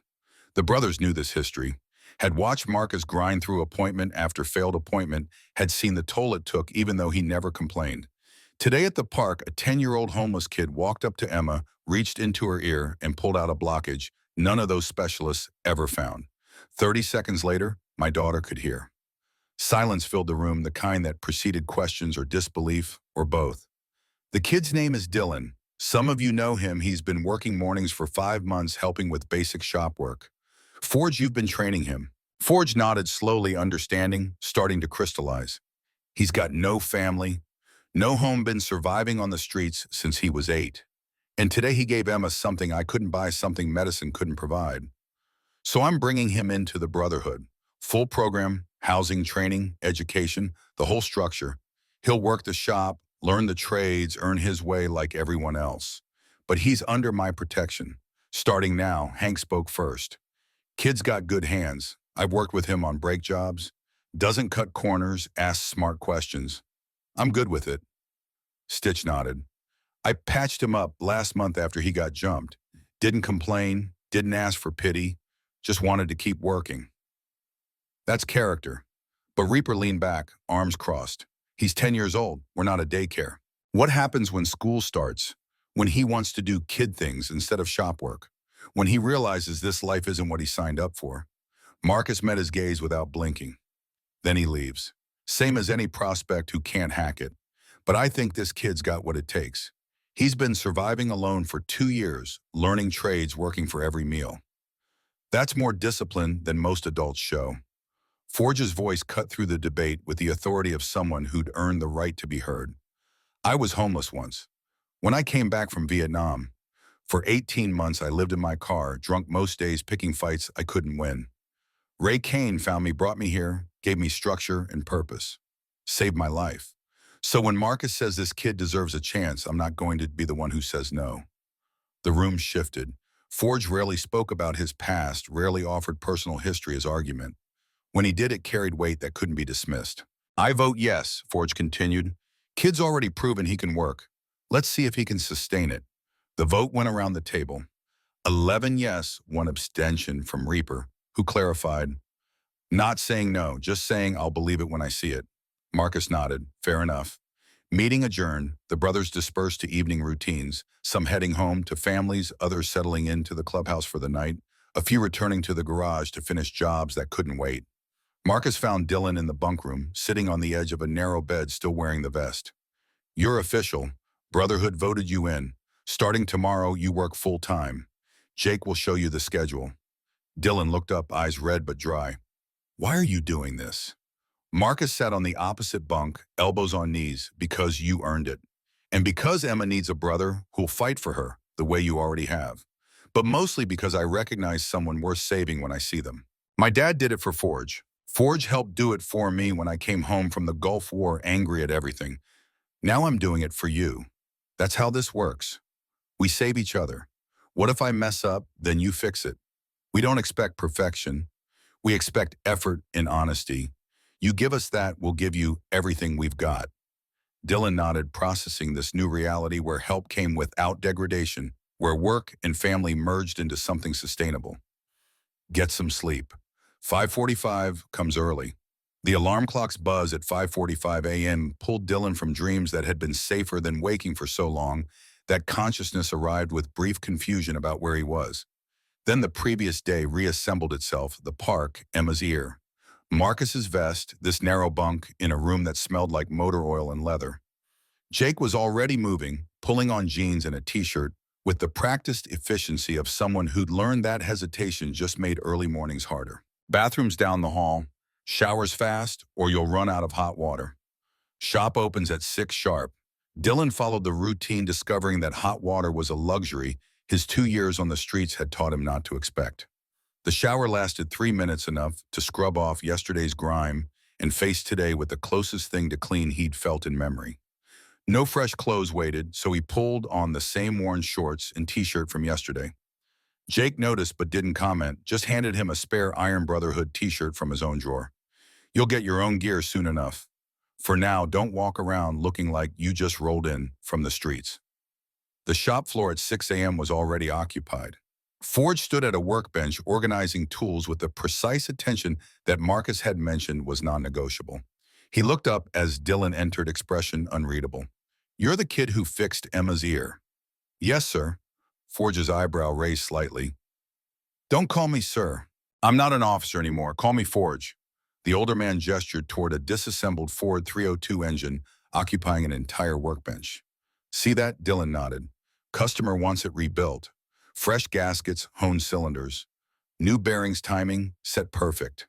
It's going to take someone with experience about 80 hours. You're going to do it, and it's going to take you longer because you've never rebuilt an engine. Dylan's stomach dropped. I don't know how. That's why we have manuals. Forge tapped a thick service manual sitting beside the engine block. Everything you need is in there: torque specifications, assembly, sequence, clearance, measurements. You read it, you follow it exactly. You ask questions when you don't understand something. You've got 2 weeks. If the engine runs clean at the end, you pass. If it doesn't, you start over. This was the first test Dylan realized. Not explicitly stated, but obvious in its construction, a challenge designed to separate those who could handle real work from those who'd fold under pressure. What if I break something, then you figure out how to fix it? That's what mechanics do. Forge walked away, leaving Dylan alone with 300 pounds of disassembled metal and a manual that might as well have been written in a foreign language for how intimidating it looked. But Dylan had learned in 2 years on the streets that intimidation was just fear wearing a mask. You pushed through it, or you didn't survive. He opened the manual to page 1 and started reading. By 9 a.m. when Marcus arrived, Dylan had read 40 pages and taken notes on a pad Jake had provided. His eyes hurt from focusing on technical diagrams. His head spun from terminology. He was still learning, but he understood the basic principle. Engines were just controlled explosions captured in metal, and if you assembled the pieces correctly, physics did the rest. Marcus inspected his progress without comment, then gestured toward the truck. School enrollment. Let's go. The administrative offices of Reno Elementary occupied a building that tried too hard to look welcoming. Bright colors, inspirational posters, a reception desk staffed by someone whose smile probably hurt by the end of each day. The receptionist's expression flickered when she saw Marcus's leather vest and tattoos, the instinctive wariness that appeared whenever someone who looked like him entered spaces designed for suburban normalcy. We need to enroll a student, 5th grade. Do you have custody documentation? Working on it? Kid's currently in my care and I'm applying for guardianship. The word guardianship triggered a cascade of bureaucratic questions. Social worker reports background checks. Proof of residence emergency contact information. Marcus provided what he could, accepted the forms he couldn't complete yet, and made it clear through tone alone that Dylan would be attending school starting next week, regardless of whether the paperwork had caught up. The principal, a tired woman in her 50s, who'd probably seen every configuration of broken family that Nevada could produce, met them in her office. Mr. Kane, I understand your situation, but we need to ensure this child's well-being. If he's been homeless for 2 years, there are protocols. He's not homeless anymore. He's with me. He'll have clean clothes, regular meals, a stable place to sleep, and adults who give a damn about his education. If you need documentation of that, come visit the clubhouse and see for yourself. The principal's expression softened slightly. I'm not trying to make this difficult. I'm trying to make sure Dylan gets the support he needs. 2 years on the streets, at his age, that's traumatic. He may need counseling, special services, accommodations we should plan for. Dylan spoke for the first time since entering the building. I can read at 7th grade level. My math is weaker, but I'm catching up. I don't need special services. I just need to be in class. The principal looked at him with the reassessment adults performed when children demonstrated more competence than expected. You've been keeping up with schoolwork while homeless, public library, internet access. I knew if I fell too far behind, I'd never catch up. That changed the dynamic. The principal shifted from gatekeeper to facilitator, processing enrollment with the understanding that this kid wasn't a project to be managed, but a student who'd already proven he could handle adversity that would have broken most adults. School started the following Monday. Dylan would attend until 2:30, then work the shop until 6. Homework happened in the evenings under Marcus's supervision, who'd made it clear that education wasn't optional and grades mattered as much as work performance. By the time they returned to the clubhouse, the day had burned half away. Dylan grabbed the engine manual and returned to the workbench where disassembled components waited like a puzzle designed to teach humility. The first week became a blueprint for all the weeks that followed. 5:45 wake up, 3 hours of shop work before school, 6 hours of trying to be normal among kids who'd never slept behind dumpsters, 3 more hours of work that left his arms trembling and his back aching, then homework until his eyes couldn't focus anymore. Jake watched this schedule with something like respect. You're going to burn out if you don't pace yourself. Can't afford to pace. Dylan's voice carried the certainty of someone who'd learned that stopping meant death. That momentum was the only thing keeping him ahead of the chaos that wanted to drag him back under. By Friday, Dylan had disassembled the entire engine, cataloged every component, and begun the cleaning process that would reveal which parts could be reused and which needed replacement. His hands had developed new calluses from tools that required different grip strength than sweeping or bussing tables. His shoulders ached from angles his body wasn't accustomed to. But the manual's diagrams were starting to make sense, the terminology becoming familiar. the logic of internal combustion revealing itself through hours of focused attention. Forge checked his progress that afternoon, measuring crankshaft tolerances with a micrometer, while Dylan watched and took notes. Tolerances matter because metal expands when it gets hot. If your clearances are too tight, parts seize, too loose, and you get oil pressure problems. This isn't guesswork, it's precision. How did you learn all this? Marine Corps mostly. They trained me as a mechanic because somebody had to keep the vehicles running in places where breaking down got people killed. After Vietnam, I couldn't hold down a regular job, too angry, too messed up. But engines don't care if you've got PTSD. They just care if you tighten the bolts to spec. Dylan absorbed this information, understanding for the first time that the skills he was learning carried weight beyond employment. That competence was a form of therapy for damage that couldn't be healed through talking. Saturday morning brought Emma to the shop, Marcus carrying her in at 7 despite the early hour. She wanted to see where her brother worked, wanted to understand the place that had become his new home. Dylan looked up from the parts washer where he was degreasing pistons, surprised by the designation. Brother? The word felt too large for what he'd done, too permanent for a relationship measured in days. But Emma had already decided the way children decided things, absolutely, without reservation, based on emotional truth rather than legal documentation. What are you working on? Engine rebuild. Trying to get all the pieces clean so I can see if anything's damaged. Can I help? Marcus answered before Dylan could. You can watch, but shop work is dangerous. Sharp edges, heavy parts, chemicals that'll hurt you if you're not careful. Emma settled onto a stool, content to observe. Over the next 2 hours, she asked questions that forced Dylan to articulate what he was learning. What pistons did, why compression mattered, how spark plugs created the explosion that powered cars. Teaching her helped cement his own understanding, transforming rote memorization into comprehension that came from having to explain concepts in terms a 6-year-old could grasp. This became their Saturday routine. Emma would appear in the shop, Dylan would explain what he was working on, and gradually she'd learn not just sounds but systems, not just that engines made noise, but why they made that particular noise. Marcus watched these interactions with something he hadn't felt since Emma was born.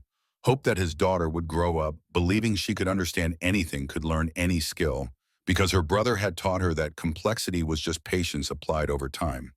By the end of week 2, Dylan's engine rebuild had progressed to reassembly. Each bolt torqued to specification, each gasket sealed with the careful application of sealant that would keep combustion where it belonged. The timing chain installation took 3 attempts before Forge declared it acceptable. The head bolts required a specific sequence that Dylan followed from the manual with religious attention to detail. On day 14, exactly 2 weeks after Forge had assigned the project, the engine was complete. Every component reassembled, every system checked, ready for the moment of truth. Marcus, Forge, Hank, and 4 other brothers gathered around as the engine was mounted into the customer's truck. Connections made, fluids added, battery hooked up. Dylan's hands shook as he reached for the key. If it doesn't start, you diagnose why. Forge's voice was steady, not cruel, but not comforting either. That's part of being a mechanic. First start tells you if you did it right. Dylan turned the key. The starter cranked. Once, twice, 3 times. The engine caught, coughed, then settled into a rough idle that smoothed out after 10 seconds. Clean oil pressure charging system, active. No warning lights, no smoking or knocking or any of the 1,000 things that could have gone wrong. It ran. Not just ran, but purred the sound of precision and competence. And 2 weeks of work that had taught Dylan more about discipline than 2 years on the streets ever could. Forge stepped forward and extended his hand. You're a mechanic now, son. The handshake felt like graduation, like proof that work and skill could elevate someone from invisible to valued. Dylan's throat closed around words that wouldn't come, so he just nodded and let the moment speak for itself. That night, Forge pulled him aside while the others celebrated with beers and the kind of camaraderie that came from watching someone earn their place. I need to tell you something, Forge said, leading Dylan to the quiet corner where his personal motorcycle restoration project occupied a workbench. I was you once. Dylan waited, uncertain where this was going. Vietnam sent me home broken. Not physically, I walked off the plane in one piece. But mentally, I was gone. PTSD wasn't something we talked about then. You just drank it away or worked it away or ate a bullet because nobody knew how to fix it. The older man's hands moved across chrome with the automatic care of someone who'd touched these surfaces 1,000 times. I lost my job, lost my apartment, ended up living in my car for 18 months. Some nights I wanted to die. Most nights I wanted to hurt someone. Then I picked a fight with the wrong guy in a bar, Ray Kane Marcus's dad. He beat my ass, then bought me coffee, asked if I had skills. I said I could fix anything. He said, prove it. Forge looked at Dylan directly. That's why I'm hard on you. Not because I want you to fail, because I know what it takes to succeed, and success isn't about being comfortable. It's about showing up when everything hurts, learning when your brain wants to quit, earning respect through consistency. You tested me. I gave you a chance to prove yourself. There's a difference. The money test is still coming, by the way, and you'll know it when it happens. What money test? Forge smiled. If I told you, it wouldn't be a test. The fight came during Dylan's second month at school during lunch period. Emma had transferred to the same elementary school, her hearing stable, and her speech improving through therapy sessions Marcus drove her to twice weekly. She'd adapted to sound faster than anyone expected, though certain frequencies still overwhelmed her, still sent her reaching for her ears with the defensive gesture Dylan recognized from their first meeting. Tyler Brennan was 13, held back twice. Someone who'd learned that size and meanness substituted adequately for intelligence in the social hierarchy of elementary school. He'd been mocking Emma for days, standing behind her where she couldn't see him, making exaggerated gestures that his friends found hilarious, treating her deafness like a joke even though she could hear now. Emma hadn't told Dylan about the bullying. She'd learned in her 6 years of silence to endure things that couldn't be changed, hadn't yet adjusted to the reality that some things could be fought. Dylan discovered the situation by accident, walking past the cafeteria entrance and hearing Tyler's voice carrying across the lunch crowd. Hey, deaf girl, can you hear me now? Ha ha ha ha ha. Emma sat at a table with two other girls, her back to Tyler, trying to ignore the mockery. But her shoulders had drawn up into defensive posture. Dylan recognized the physical manifestation of emotional pain that couldn't be processed any other way. He didn't think, just moved, crossing the cafeteria with the focused intensity of someone who'd learned violence as survival tool before learning it as social solution. Leave her alone. Tyler turned, saw Dylan, and his sneer widened. What are you gonna do, homeless boy? The nickname had spread through school faster than Dylan's actual name. Someone had figured out his background and cruelty, being the universal language of children who hadn't learned empathy. Everyone now knew him as the kid who lived with bikers because he had nowhere else to go. I'm asking nicely. Stop. Tyler shoved him, hands meeting chest with enough force to move Dylan back 2 steps. Make me. This was the choice point, the moment where Dylan could walk away, or tell a teacher, or handle it through official channels that might work or might just make things worse for Emma. But 2 years on the streets had taught him that some situations only understood one language, and Tyler was speaking it fluently. Outside, Tyler's friends whooped, sensing entertainment. Emma's face went pale, reading the situation even without hearing every word. The crowd flowed toward the gym's back door, the designated fight location that teachers somehow never noticed, despite its frequent use. Behind the building, concrete met chain-link fence in a space designed for loading deliveries, but repurposed by students for the settling of disputes that couldn't be mediated. Tyler was bigger, older, outweighed Dylan by 30 pounds. But Dylan had fought for his toolbox against 3 guys who wanted. It had learned that size mattered less than commitment to finishing what you started. He didn't wait for Tyler to set up or make the first move. Just stepped in and threw his right hand at the bigger kid's ribs with all the strength 2 months of mechanic work had built into his 10-year-old frame. The punch connected hard enough to fold Tyler slightly, surprise and pain mixing in an expression that said he'd expected intimidation to be enough. Dylan didn't give him recovery time. Tackled low, taking them both to concrete, getting on top through scrambling momentum rather than technique. 3 more punches to the ribs, 1 to the face that split Tyler's lip and turned Dylan's knuckles red. Tyler tried to shove him off, managed to land a punch that caught Dylan's cheek and made stars explode across his vision. But pain was just information, and Dylan had learned to process it without letting it stop him. He kept hitting until Tyler went limp underneath him, arms up, defensive voice cracking.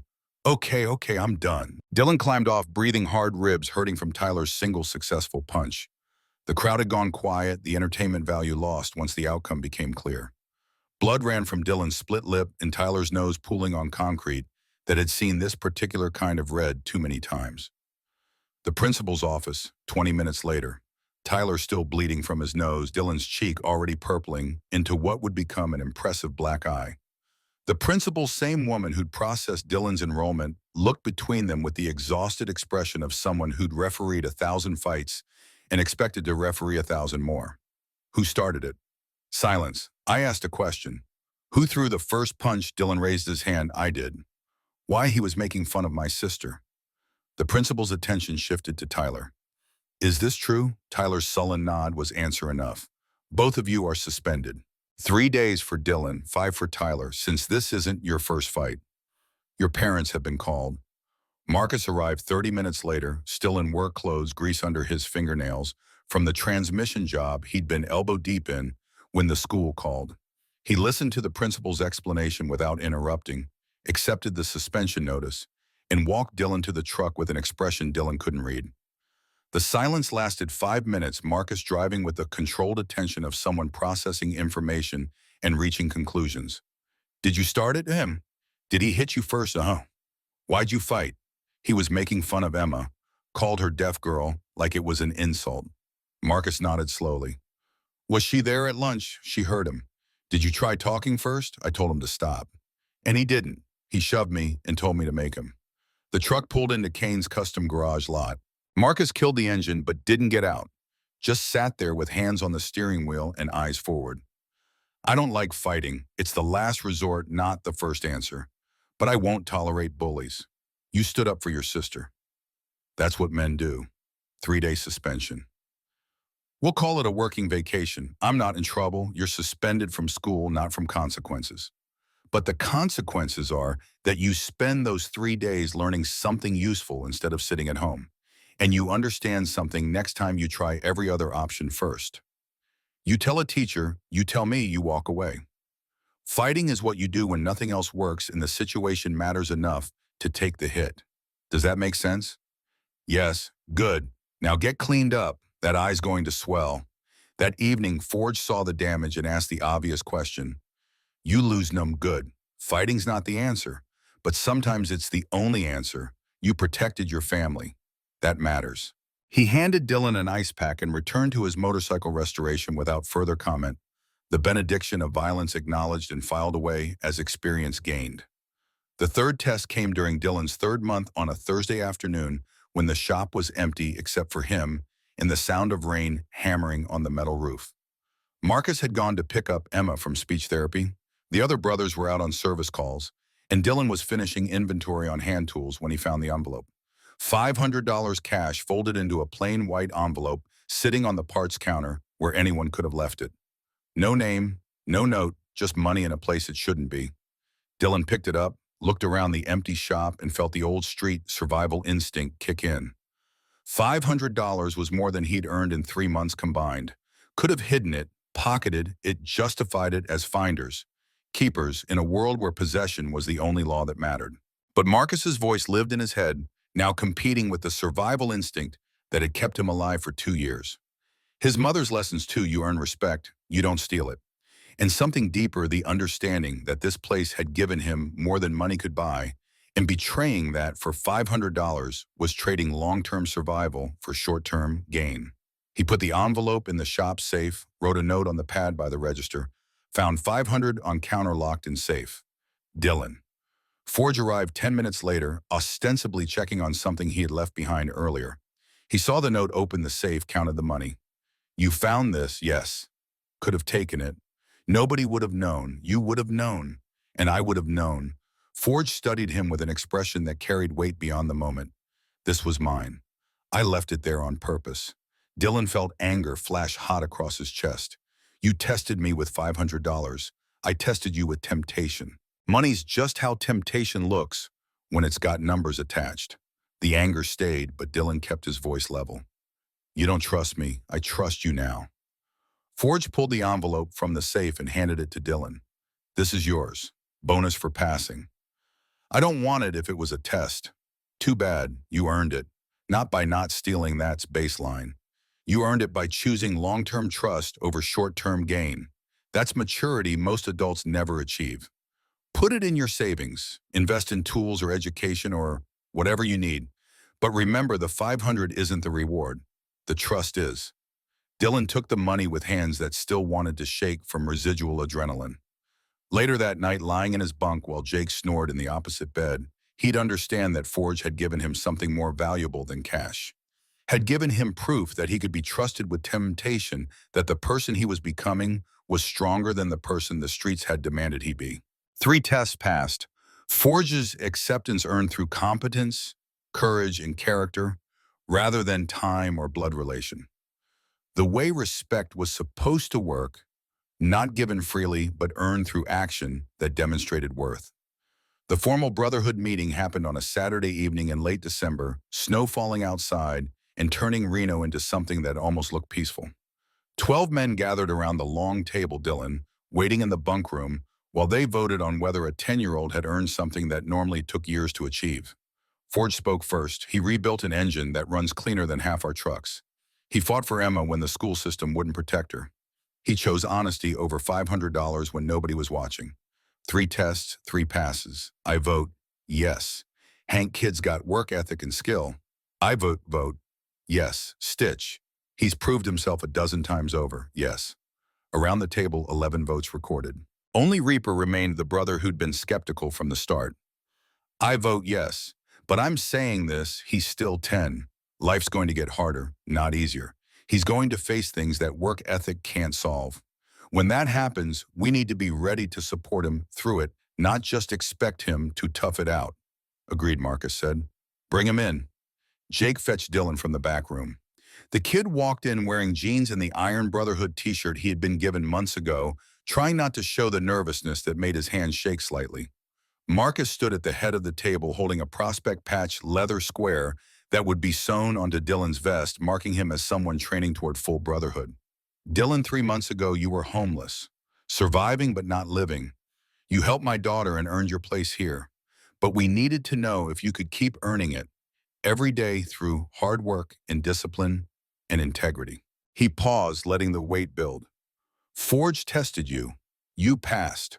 All 3 tests. You rebuilt an engine most grown men couldn't handle. You fought for your sister when it mattered. You chose honor over easy money. That's not luck. That's character. Marcus held up the prospect patch. This patch says your training means in 1 year, if you keep working and growing and being the man you're becoming, you'll earn your full patch. You'll become Iron Brotherhood for real. But understand, this is a commitment. You don't quit when it's hard. You don't slack off when you're tired. You show up, you work, you honor this family. Can you do that? Dylan's voice came out steady despite the emotion trying to crack it. Yes, sir. Don't call me sir, Marcus said, but his tone was warm. Call me Pop if you want, or Marcus. But you've earned the right to be family. He gestured, and Dylan knelt, the formal posture of respect that predated modern brotherhood, but still carried weight in moments like this. Forge stepped forward with needle and thread, traditional tools for attaching patches to leather by hand. The sewing took 5 minutes, every brother watching in silence as thread locked patch to vest. When Forge finished, he said, "Stand up, prospect."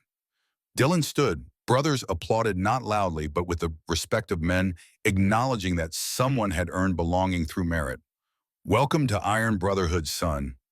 Forge's voice carried the benediction of someone who'd walked this path himself, who understood that family could be chosen rather than assigned. Now get back to work. That 67 Mustang needs a transmission rebuild.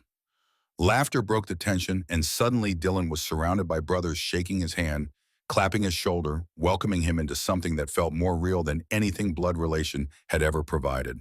That night, lying in his bunk with the prospect patch sewn onto leather, he could barely believe was his. Dylan understood that he'd crossed some threshold he hadn't known existed. Wasn't homeless anymore. Wasn't invisible. Was someone with skills and family and the beginnings of a future that looked like something worth building. 3 months had remade him. But the full transformation was still coming, still waiting for the moment when Emma would stand on a chair at a family dinner and shout 4 words that would break something fundamental inside Dylan Rivers and remake it into something stronger. 6 months compressed into routine that became rhythm, that became life. School Monday through Friday, where Dylan maintained straight A's through the particular focus of someone who understood education was insurance against ever being invisible again. Shop work 6 a.m. to 6 p.m. on weekends where his skills progressed from basic maintenance to advanced diagnostics. Evening homework supervised by Marcus, who discovered he liked teaching and was good at it. Emma's hearing stabilized completely, speech therapy graduation documented with a certificate she hung in her room with pride that made Marcus's chest hurt. She joined the school choir, discovered she had perfect pitch, spent her afternoons singing while Dylan worked in the shop and occasionally harmonized badly just to make her laugh. The bond between them had evolved beyond gratitude. Emma taught Dylan what family was supposed to feel like: uncomplicated affection, the assumption that someone would be there tomorrow, jokes that only made sense to people who'd built shared history. Dylan taught Emma that limitations were just problems waiting for solutions, that the world was comprehensible if you were patient enough to learn its systems. Saturday mornings became their time. Emma would appear in the shop at 7, climb onto her usual stool and ask, "What are you working on today?" And Dylan would explain carburetors, brake systems, electrical troubleshooting, using the same patient clarity that teaching her had taught him. She absorbed it all with the hunger of someone who'd been told for 6 years that she couldn't fully participate in the world and now refused to accept any barrier as permanent. One Saturday in early March, Emma pointed at a motorcycle frame Forge was assembling. "Can girls be mechanics?" Dylan looked up from the oil pan he was cleaning. "Why not? I don't see any girl mechanics. That just means you get to be the first." You want to learn. Emma's face lit up with the particular joy of someone being told they could have something they'd assumed was forbidden. Yes. Marcus overheard this exchange from across the shop and found himself smiling. His daughter, who'd lived in silence, was now demanding to understand how internal combustion worked. His son and Dylan had become that in every way except legal documentation was teaching her with the same patience Forge had shown him. This was what family looked like when it functioned correctly. Not perfect, not without friction, but fundamentally sound. The monthly family dinner in March brought all the brothers and their families to the clubhouse, long tables loaded with food, kids running between adults, the comfortable chaos of people who'd chosen each other. Dylan sat in the middle wearing his prospect patch, surrounded by men who'd become uncles and teachers. Emma sat beside him, like always, chattering about school and choir and the dog she wanted but knew they probably couldn't have. Marcus watched from the kitchen, where he was helping Hank plate burgers, seeing his children, both of them blood and chosen, integrated into this brotherhood that had saved him when the Marine Corps spat him back into civilian life without instructions. Emma stood up on her chair. The movement caught everyone's attention. Gradually, conversations pausing as people noticed the 6-year-old girl commanding the room with unconscious authority. She cupped her hands around her mouth, took a breath, and shouted loud enough that every person in the clubhouse heard clearly, "I love you, Dylan." Her voice carried joy and conviction and the absolute certainty children possess before the world taught them to moderate their feelings. And this time, unlike every previous time she tried to express love in her life, she heard herself say it, heard the words leave her mouth and travel through air and land exactly where she intended. Dylan's face transformed. Not slowly, not with the controlled emotion adults learn to perform, but with the immediate collapse that came from being hit by something you had no defense against. Tears appeared before he could think to stop them streaming down his face, while his shoulders shook with the force of emotion he had been holding back for 3 years. Maybe longer. Maybe his entire life. Because Dylan Rivers had never heard those words before. Not once. Not from his mother before the shelter fire took her. Not from his father before he disappeared. Not from anyone in the 2 years he'd spent invisible and alone, surviving by being unwanted and forgettable. He'd built his life around the assumption that love was something other people had, not something meant for him. And now Emma, little girl whose world he'd opened with 30 seconds of observation and care, was shouting her love loud enough for everyone to hear. And he could hear it. Emma climbed down from her chair and threw her arms around Dylan's neck, holding him with the fierce protectiveness of a little sister who'd claimed him as her own. Dylan couldn't speak, couldn't do anything except cry while she held him, and the room full of tough men watched with expressions that said they understood exactly what this moment meant. Marcus moved, then crossing the room in 3 long strides. He placed his hand on Dylan's shoulder, heavy, warm, the physical manifestation of belonging. "You're my son now." His voice was thick, but controlled, emotion present, but not overwhelming. "Both of you are my children." Dylan looked up at him through tears that wouldn't stop, nodded because words were impossible. Emma still clung to his neck, refusing to let go. The brothers remained silent, witnessing rather than interrupting. This wasn't their moment to fill with commentary or jokes that would dilute its weight. This was the moment when a homeless kid who'd survived through work and observation learned that family could choose you back, that love could be shouted across rooms and meant with full sincerity. Forge raised his beer in a simple toast to family, blood or chosen. Everyone echoed to family. The dinner resumed its chaos gradually, but something had shifted. Dylan Rivers, 10 years old, had crossed another threshold he hadn't known existed. Had moved from being the kid they'd taken in to being someone they'd fight for, someone whose pain mattered, someone who belonged, not through earning anymore, but through simply being. That night, lying in his bunk while Jake's snoring provided ambient sound, Dylan replayed Emma's voice in his head. "I love you, Dylan." 4 words that had rearranged something fundamental in his understanding of what life could be. His mother had taught him to survive through helping others. Marcus had taught him to build through discipline and work. Forge had taught him that character mattered more than circumstances. But Emma had taught him the thing he'd needed most and expected least, that he was worth loving.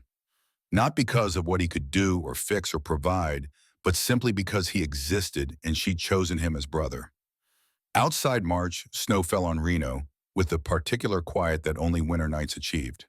Inside, Dylan Rivers slept without nightmares for the first time since his mother died, secure in the knowledge that tomorrow he'd wake up in the same place, with the same people building the same future that had transformed from impossible dream to achievable reality. The boy who'd been invisible had become essential. And the family that had formed around him wasn't finished growing, wasn't even close to understanding the impact their model would have once word spread beyond Reno about what happened when bikers built families through work and discipline and the simple revolutionary act of seeing people everyone else had learned to ignore. But that expansion was still months away, still waiting for the moment when another motorcycle club would call, asking how to replicate what Iron Brotherhood had built. For now, there was just this, a sleeping boy with a prospect patch, a little girl whose hearing had given her the world, and a father who'd learned that saving someone often meant being saved right back. 3 years transformed Dylan from prospect to journeyman. The leather vest that had once drowned his 10-year-old frame now fit properly across shoulders, broadened by daily work arms, thickened from turning wrenches and hauling transmissions. At 13, he could diagnose engine problems from sound alone, weld structural repairs that passed commercial inspection, and train newer apprentices with the same patient precision Forge had shown him. School remained non-negotiable. Marcus enforced that rule with the same military discipline he applied to shop operations. Dylan maintained his straight-A trajectory through 8th grade college prep, already on the horizon, because Marcus believed education and skilled trades weren't competing paths, but complementary tools for building futures that couldn't be dismantled by single points of failure. Kane's custom garage had grown. Revenue pushed past $850,000 annual, usually fueled by reputation for quality work and reasonable prices.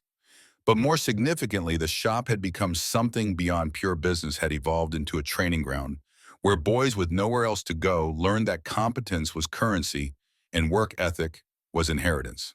Dylan was the proof of concept. Street kid transformed into skilled tradesman, in 3 years now earning $20 per hour and saving half toward the truck he'd buy at 16 and the tools he'd own outright by 18. The model worked because it wasn't charity disguised as employment, but actual vocational training that generated real value.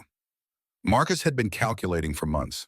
One Sunday morning in April, he called a meeting with his core leadership, Forge, Hank, and Preacher, the Brotherhood's treasurer. They gathered in the clubhouse office where financial records lived in filing cabinets that documented every dollar earned and spent since Kane's custom garage opened 17 years prior. Preacher spread the numbers across the desk with the systematic attention of someone whose Navy career had taught him that logistics won wars. We're profitable. $850,000 gross operating costs, around $600,000, leaving $250,000 net. Dylan costs us about $15,000 annually when you factor room, food, medical school expenses. But he generates probably $50,000 in billable labor now that he's trained. Hank leaned forward. So he's net positive $35,000. That's not just sustainable, that's scalable. Marcus nodded slowly, the idea that had been forming for months finally crystallizing into something concrete. We could take in more kids. not as charity, but as a legitimate vocational training program. They live here, learn trades, work the shop. Their labor offsets their costs once they're trained. We expand capacity, generate more revenue, help more kids. Forge had been quiet, studying the numbers with the particular attention of someone who'd seen plans collapse under weight of good intentions. What's the failure rate? Marcus met his gaze. An honest answer. Probably 30% wash out in the first 3 months. Not everyone can handle the discipline or the work. And that needs to be okay. We maintain standards or the whole thing falls apart. Preacher ran calculations on a yellow legal pad. If we take in 5 more kids and 70% make it through initial training, that's 3 to 4 who become productive. At 30,000 net positive per trained kid, we're looking at 90 to 120,000 additional profit annually, which funds 5 more kids. It becomes self-sustaining. Forge's question cut through the optimism. What do we call it? Can't just be that thing we do with homeless kids. It needs structure, needs a name that means something. The answer came from Hank Dillon's law, not a legal statute, but our internal code. Any kid in genuine need, any kid surviving on streets without family gets evaluated for the program. They prove they can work, they stay. They can't hack it, they leave with no hard feelings. Marcus tested the name silently. Found it fit Dillon's law. I like it. Makes it clear this started with one kid proving the model works. But Dillon, working on a brake job in the next room, heard his name attached to something larger than his own survival and felt the weight of becoming symbol rather than just person. That evening, he pulled Marcus aside after the shop closed. I heard what you're calling it, Dillon's law. Marcus didn't apologize or backtrack. It started with you. You proved that a homeless kid with no prospects could become a skilled mechanic in 3 years. That's the model, we're just expanding it. What if the next kid isn't like me? What if they can't handle it? Then they wash out and we try with someone else. Not everyone makes it, that's life. But the ones who do will have the same chance you got to build something real instead of just surviving. Dillon absorbed this understanding that his story had become larger than himself, had become the blueprint for something that could either help dozens of kids or collapse under weight of expectations that exceeded reality. The first recruitment happened through channels that already existed. Rita from the diner called Marcus about a 14-year-old she'd been feeding for 3 weeks, kid named Carlos Runaway, from an abusive father, sleeping rough, but working odd jobs to stay fed. She knew what Marcus had done for Dillon, wondered if there was room for one more. Marcus drove to Rita's diner that afternoon, found Carlos bussing tables with the focused intensity of someone who understood that stopping meant starving. The kid was thin, but not malnourished, clothes worn, but clean, the same careful maintenance of dignity that Dillon had demonstrated 3 years prior. The conversation happened in a booth after lunch rush ended, Rita bringing coffee for Marcus and water for Carlos while she hovered nearby with protective attention. I'm Marcus Kane. I run an auto shop and vocational training program. Rita says you've been working for her. Carlos's voice was cautious. Yes, sir. 3 weeks now. Where are you sleeping? Wherever I can find. Behind buildings mostly, sometimes the park if it's warm enough. How old are you? 13. Turn 14 next month. Marcus studied him with the assessment skills that had been sharpened by years of evaluating Marines who wanted to join his unit. Can you follow rules? Depends on the rules. Fair answer. Here's what I offer. Housing at my clubhouse, 3 meals daily, vocational training in mechanics and fabrication salary of $10 per hour. That increases as your skills improve. Half goes into savings. I help you manage half as yours. In exchange, you work hard, show up on time, learn what we teach, and contribute to the operation. If you can't handle the discipline or the work, you leave. No shame in that, this isn't for everyone. But if you can hack it, you'll have a trade and a future by the time you're 18. What's the catch? No catch. This is work study, not charity.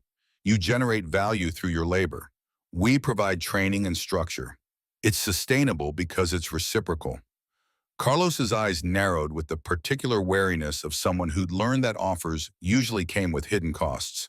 Why would you do this? Because 3 years ago, I brought in a homeless kid who proved the model works. Now I'm scaling it. You interested? The kid's calculation lasted 30 seconds, weighing risk of unknown situation against certainty of continued street survival. I'll try it. No trying. You commit or you don't. Trying is what people do when they're planning to quit. Carlos met his gaze. I commit. Good. Grab your stuff. You start today. The integration process that had been improvised for Dylan was now systematized. Carlos got a medical checkup from Stitch, who found nothing requiring immediate treatment beyond standard vaccinations and a prescription for antibiotics to clear up a respiratory infection from sleeping outdoors. He got a room in the clubhouse initially shared with another prospect, but his own space with a door that locked from inside. Got clothes that fit boots that protected his feet, and a schedule that started at 5:45 a.m. whether he was ready or not.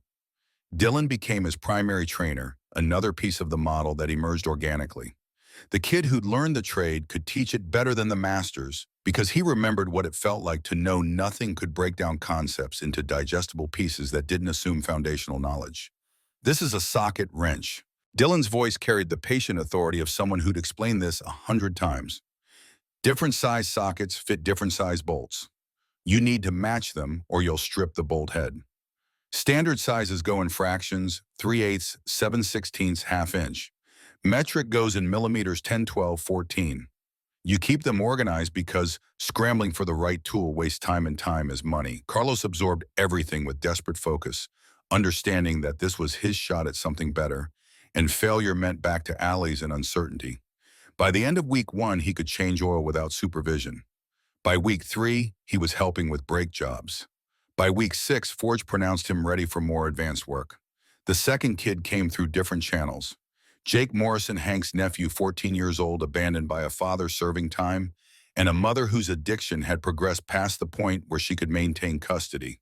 Jake had been bouncing between relatives who didn't want him, growing angrier with each rejection, heading toward the kind of trouble that ended in juvenile detention or worse. Hank brought him to Marcus with blunt honesty. He's family, but he's got attitude. Thinks the world owes him something. I want to help him, but he's got to follow the same rules as everyone else. No special treatment. Marcus interviewed Jake in the shop, the kid slouching with defensive posture that communicated hostility before words could. Your uncle says you need structure. I don't need anything. Then why are you here? Jake's silence was answer enough. He was here because the alternatives were worse, because family meant you showed up even when you didn't want to, because rage at life's unfairness didn't change the fact that you still needed food and shelter. Here's the deal. Marcus kept his tone flat, communicating that emotion wasn't relevant to this transaction.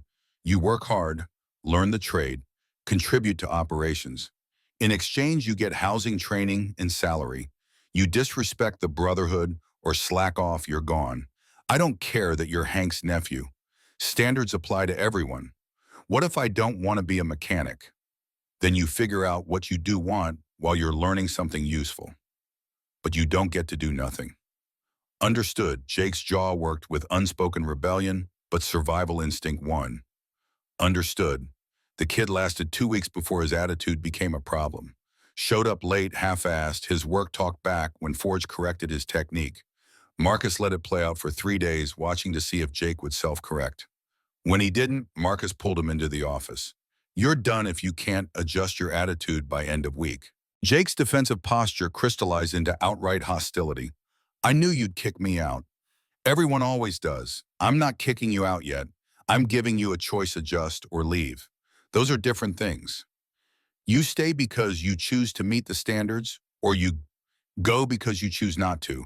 But you don't get to stay while disrespecting people who are trying to help you. Something cracked in Jake's facade. The anger that had been his armor for months finally broke enough to reveal the hurt underneath. Everyone gives up on me. My dad, my mom, every relative who had to take me in. Why would you be different? Marcus's voice softened but didn't lose its edge. Because we're not giving up. We're holding you accountable. There's a difference. Your dad gave up when he committed crimes that got him locked away. Your mom gave up when she chose drugs over you. We're asking you to meet expectations. That's not abandonment. That's respect. We believe you can do this, but you have to believe it too. The next morning, Jake showed up at 5:30, 15 minutes early, and apologized to Forge for the disrespect. Worked harder than he'd worked since arriving, asking questions instead of sulking, accepting correction without defensiveness. By week 4, he'd earned his place. By week 8, he was learning welding from Hank, and discovering he had natural aptitude for precision work. By 3 months, he was net positive to the operation and teaching Carlos techniques he'd mastered faster than Dylan had at the same stage. Third kid was Zoe Martinez, 15 years old, aged out of foster care through bureaucratic loophole that classified her as emancipated minor, despite not having resources for actual independence. She'd been couch surfing between friends until she wore out welcomes working retail jobs that didn't pay enough for rent, sleeping in her car when she had nowhere else to go. Marcus found her through the same VFW network that had tried to help Dylan years earlier. The post commander knew Kane's Custom Garage was taking in kids knew Zoe through her grandfather, who'd been a member before he passed. One phone call led to one interview, led to one decision that would prove controversial. "She's a girl," Reaper said when Marcus announced his intention to bring her into the program. "We're not set up for that. Different bathrooms, different housing, different dynamics." "So we adapt," Marcus replied. "She needs help just like the boys do. Does her gender change whether she deserves a chance?" The question hung in the air until Dylan spoke from where he'd been listening. "Emma wants to learn mechanics. If we tell her girls can't do this work, what message does that send?" The logic was unassailable. They renovated one of the smaller rooms into private quarters with its own bathroom, established clear rules about respect and boundaries, and brought Zoe into the program with the same expectations applied to everyone else. She proved tougher than most of the boys, took correction without ego, worked through muscle fatigue without complaining, demonstrated the particular resilience of someone who'd survived foster care's revolving door of temporary families and learned to trust only her own competence. By 6 months, Zoe was learning fabrication and welding, her smaller hands actually advantageous for detailed work.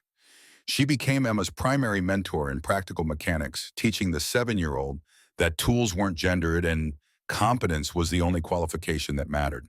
The twins came through juvenile court referral, 12-year-old boys whose mother had died of cancer and whose father was serving 15 years for drug trafficking. The state wanted to separate them into different foster homes because no one family would take both. Marcus made one phone call to the caseworker, explained his program, offered to take both, on condition they understood this was work training, not temporary housing. The caseworker visited Kane's Custom Garage, interviewed the existing kids, examined the facilities, and approved placement with relief that someone was willing to keep siblings together. Mateo and Sofia Ramirez arrived on a Tuesday morning with everything they owned in 2 garbage bags. Dylan showed them their shared room, explained the schedule, introduced them to the other kids who'd become something like family, despite the lack of blood connection. Within 3 months, Dylan's Law had expanded from 1 kid to 6. The shop operated at near capacity revenue, climbed toward $900,000, and the model Marcus had theorized proved sustainable in practice. But one kid did wash out, and that failure was as important as the successes. Trevor was 16, recruited from juvenile detention where he'd been serving time for car theft. The program that had originally been designed for homeless youth banded to include kids who'd made mistakes, but demonstrated willingness to rebuild. Trevor seemed perfect on paper mechanical aptitude, from the car theft experience motivation to avoid adult prison, no family to return to. He lasted 2 weeks before the old patterns reasserted themselves. Showed up high twice, stole cash from the register, once talked about boosting cars with the tone of someone who'd learned nothing from consequences. Marcus gave him 3 chances, 3 explicit warnings that next violation meant expulsion from the program. The 4th violation happened on a Sunday night.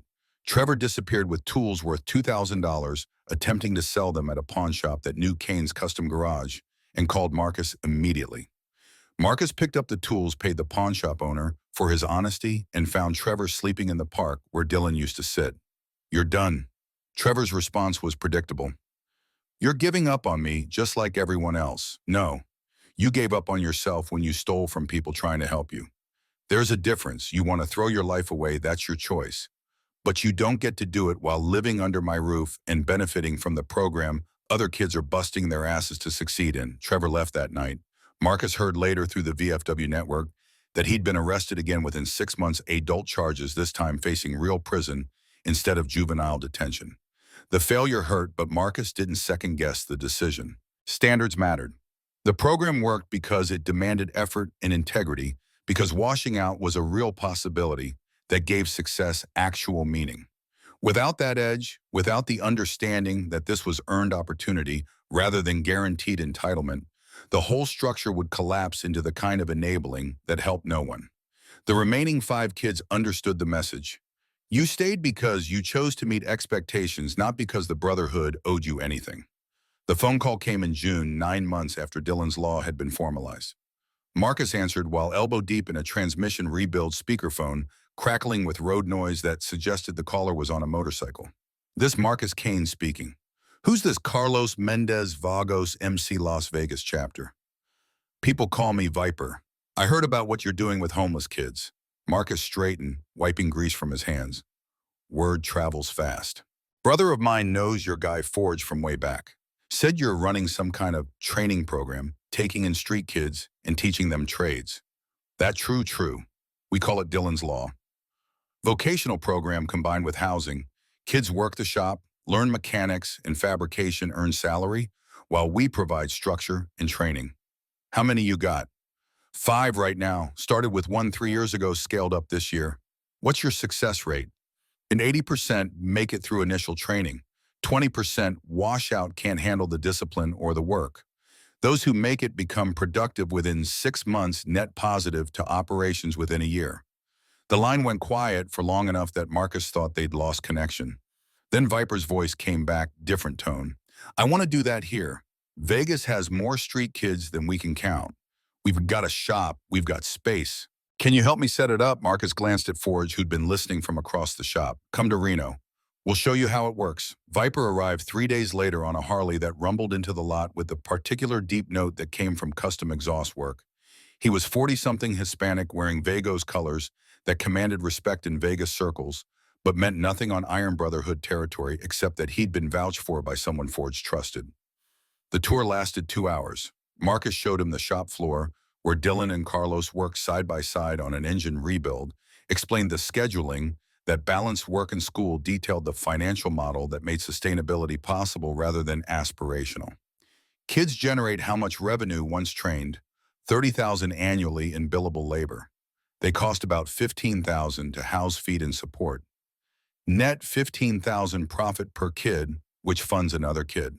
Viper absorbed this with the attention of someone who'd run businesses and understood that noble intentions without economic foundation inevitably collapsed. So it's not charity, it's enterprise. We're training them, yes, but they're also generating value that offsets their costs and creates surplus for expansion. The Vagos president met Marcus's gaze directly. Can you write this down? Structure, rules, financial model, training progression, I'll pay you for consulting. Marcus shook his head. No payment. We're not competing. We're building something bigger. You want to help kids in Vegas using our model? I'll give you everything we learn.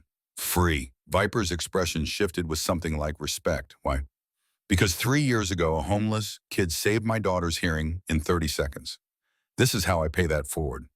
You help kids in Vegas, I help kids here, eventually, someone else helps kids somewhere else. That's how this grows. The consultation happened over 2 days. Marcus and Forge detailed everything: vetting process for new kids, room setup, tool organization, training, curriculum that started with basics and progressed to advanced skills, salary structure that incentivized improvement, rules about respect and drug testing and academic expectations. Preacher shared financial spreadsheets with the transparency of someone who believed the model was strong enough to survive scrutiny. Revenue projections, cost breakdowns, the mathematical proof that this wasn't charity, but sustainable enterprise built on reciprocal value creation. By the end of day 2, Viper had everything he needed. 1 month later, he called to say Vagos MC Las Vegas had taken in their first kid, Ricardo, 13, same basic story as Dylan and Carlos, and thousands of other children who'd learned that adults didn't always protect you and systems didn't always function like they promised. 6 months after that, Ricardo was learning welding and bringing in revenue that offset his costs. Viper took in 3 more kids. By end of year 2, Vagos had 10 kids in the program, shop revenue had increased by 40%, and the model had proven replicable across different motorcycle clubs in different cities. The Mongols in Carson City called next, then Desert Riders in Elko, each conversation following the same pattern, heard about the program, wanted to help kids in their area and needed guidance on structure and sustainability. Marcus shared everything with the same generosity he'd shown Viper, understanding that this was bigger than Iron Brotherhood's reputation or proprietary methods. This was about building a network of vocational training programs that caught children the system drop that turned survival skills into marketable competence. By year 3 of Dillon's Law, 4 motorcycle clubs across Nevada were running parallel programs.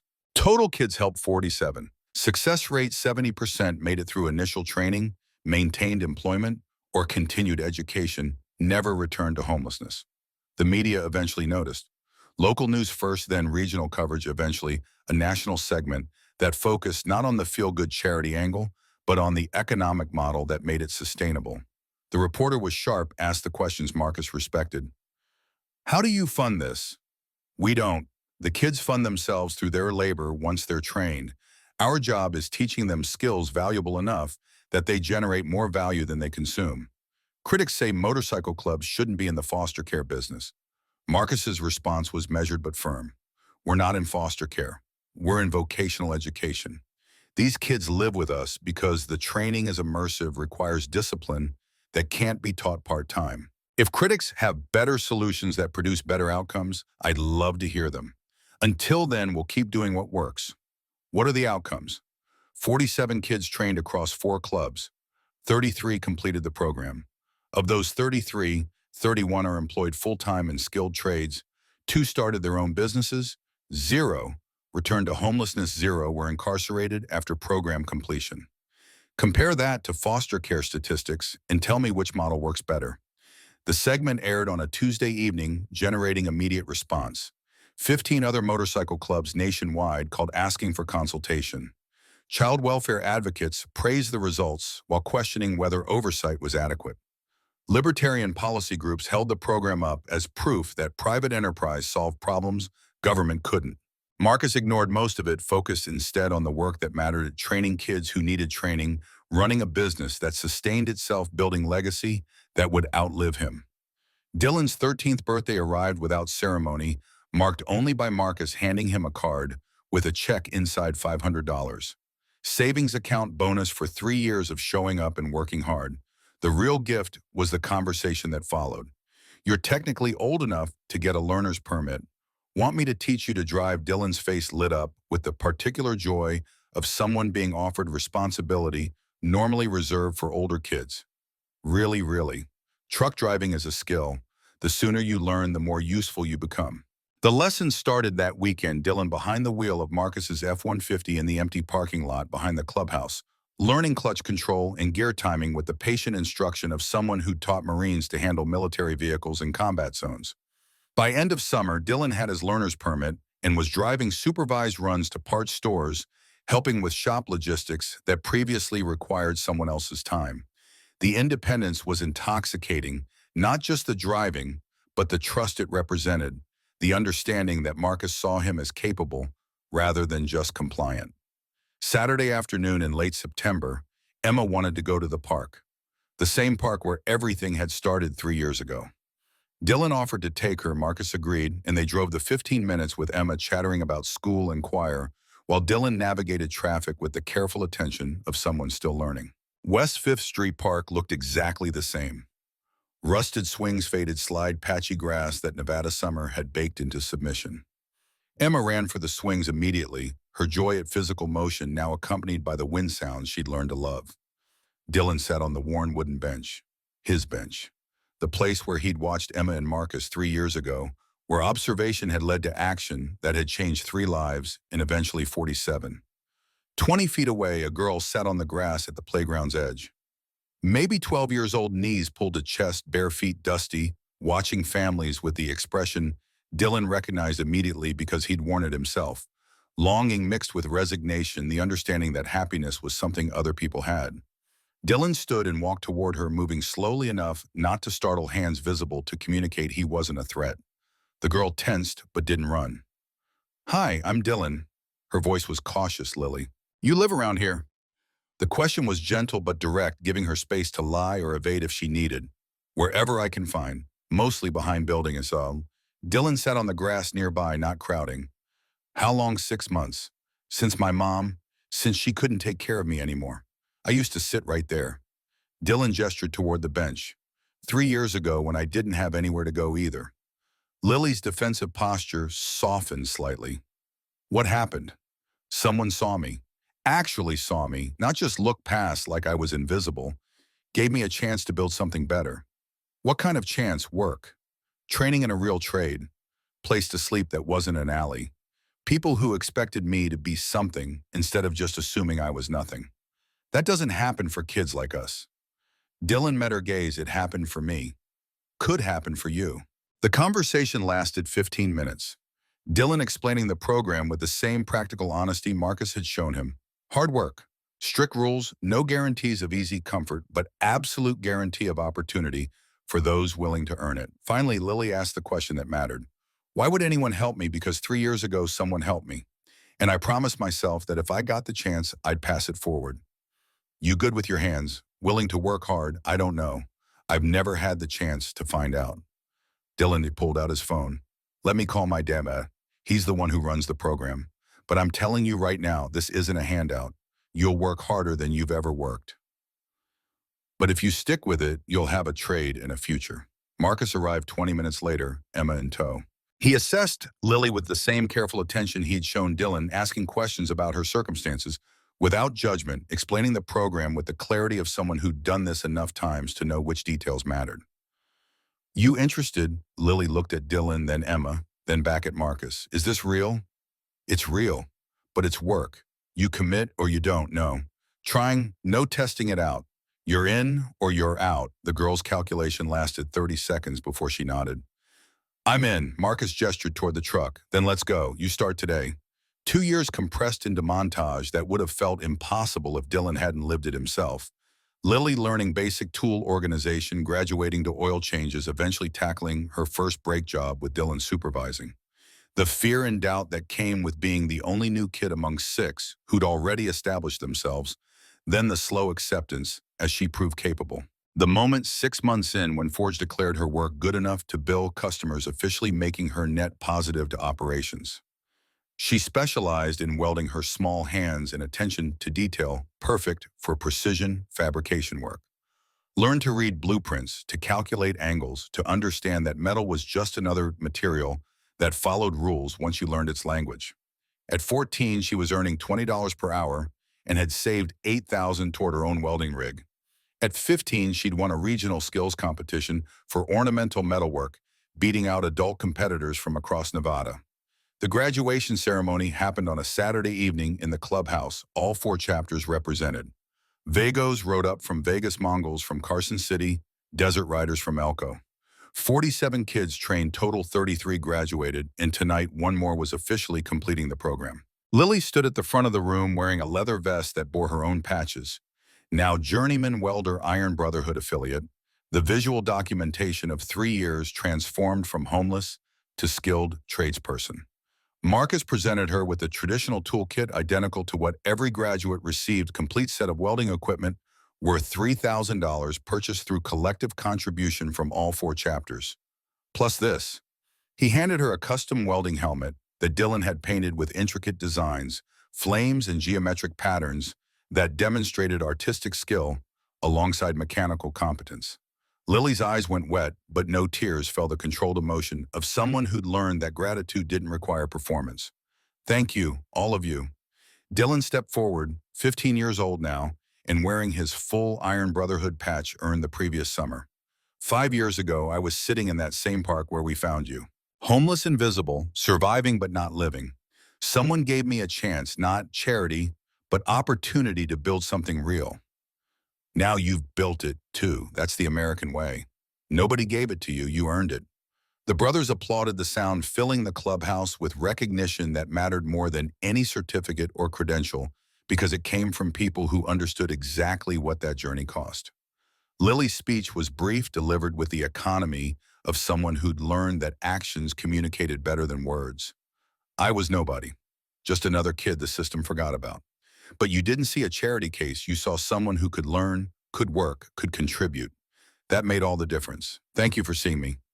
After the ceremony, Forge pulled Dylan aside to the corner where his motorcycle restoration project had finally been completed after 7 years of patient work.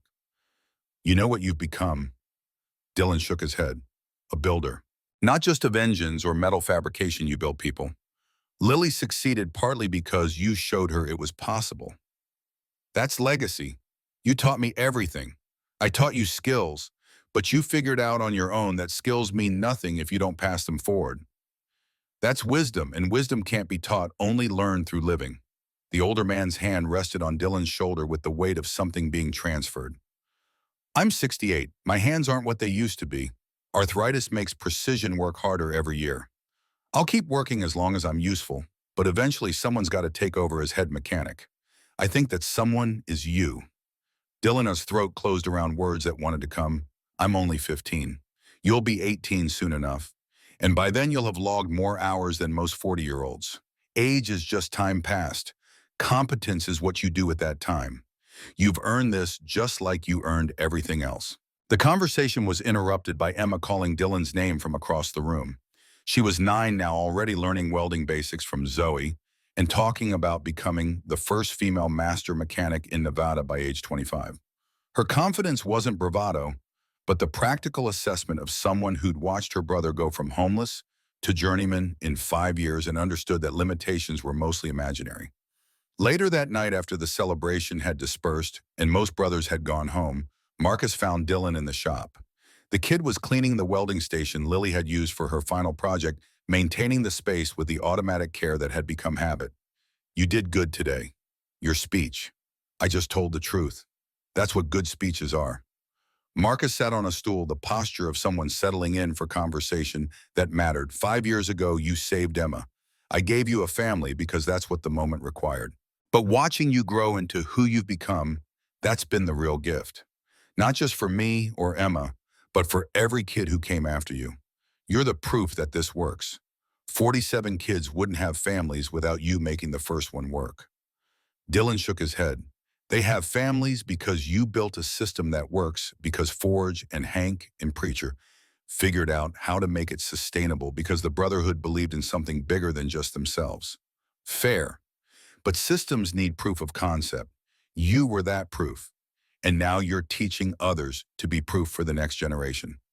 That's how legacy compounds, not through one person doing everything, but through one person showing it's possible and 10 people replicating it and 100 people benefiting from it. The weight of being symbol rather than just person pressed on Dylan again, but this time he understood it differently. Not as burden, but as responsibility that came with competence, as the natural progression of receiving help and owing help to others, not as debt, but as participation in something larger than individual survival. Do you know what you did for me? Dylan's voice was quiet but clear. You taught me that family isn't about blood. It's about choosing to show up every day and build something together. That's worth more than any money or credential or recognition. Marcus's response was simple. You taught me the same thing. The numbers 3 years after Dylan's law formalized told a story that statistics alone couldn't capture, but provided framework for understanding impact. 47 children trained across 4 motorcycle club chapters in Nevada. Initial investment per kid averaged $18,000 for first-year housing, food, medical school tools. But by year 2, trained kids generated average of $32,000 in billable labor while costing only $15,000 to maintain. Net $17,000 profit per kid per year, which funded expansion to additional kids.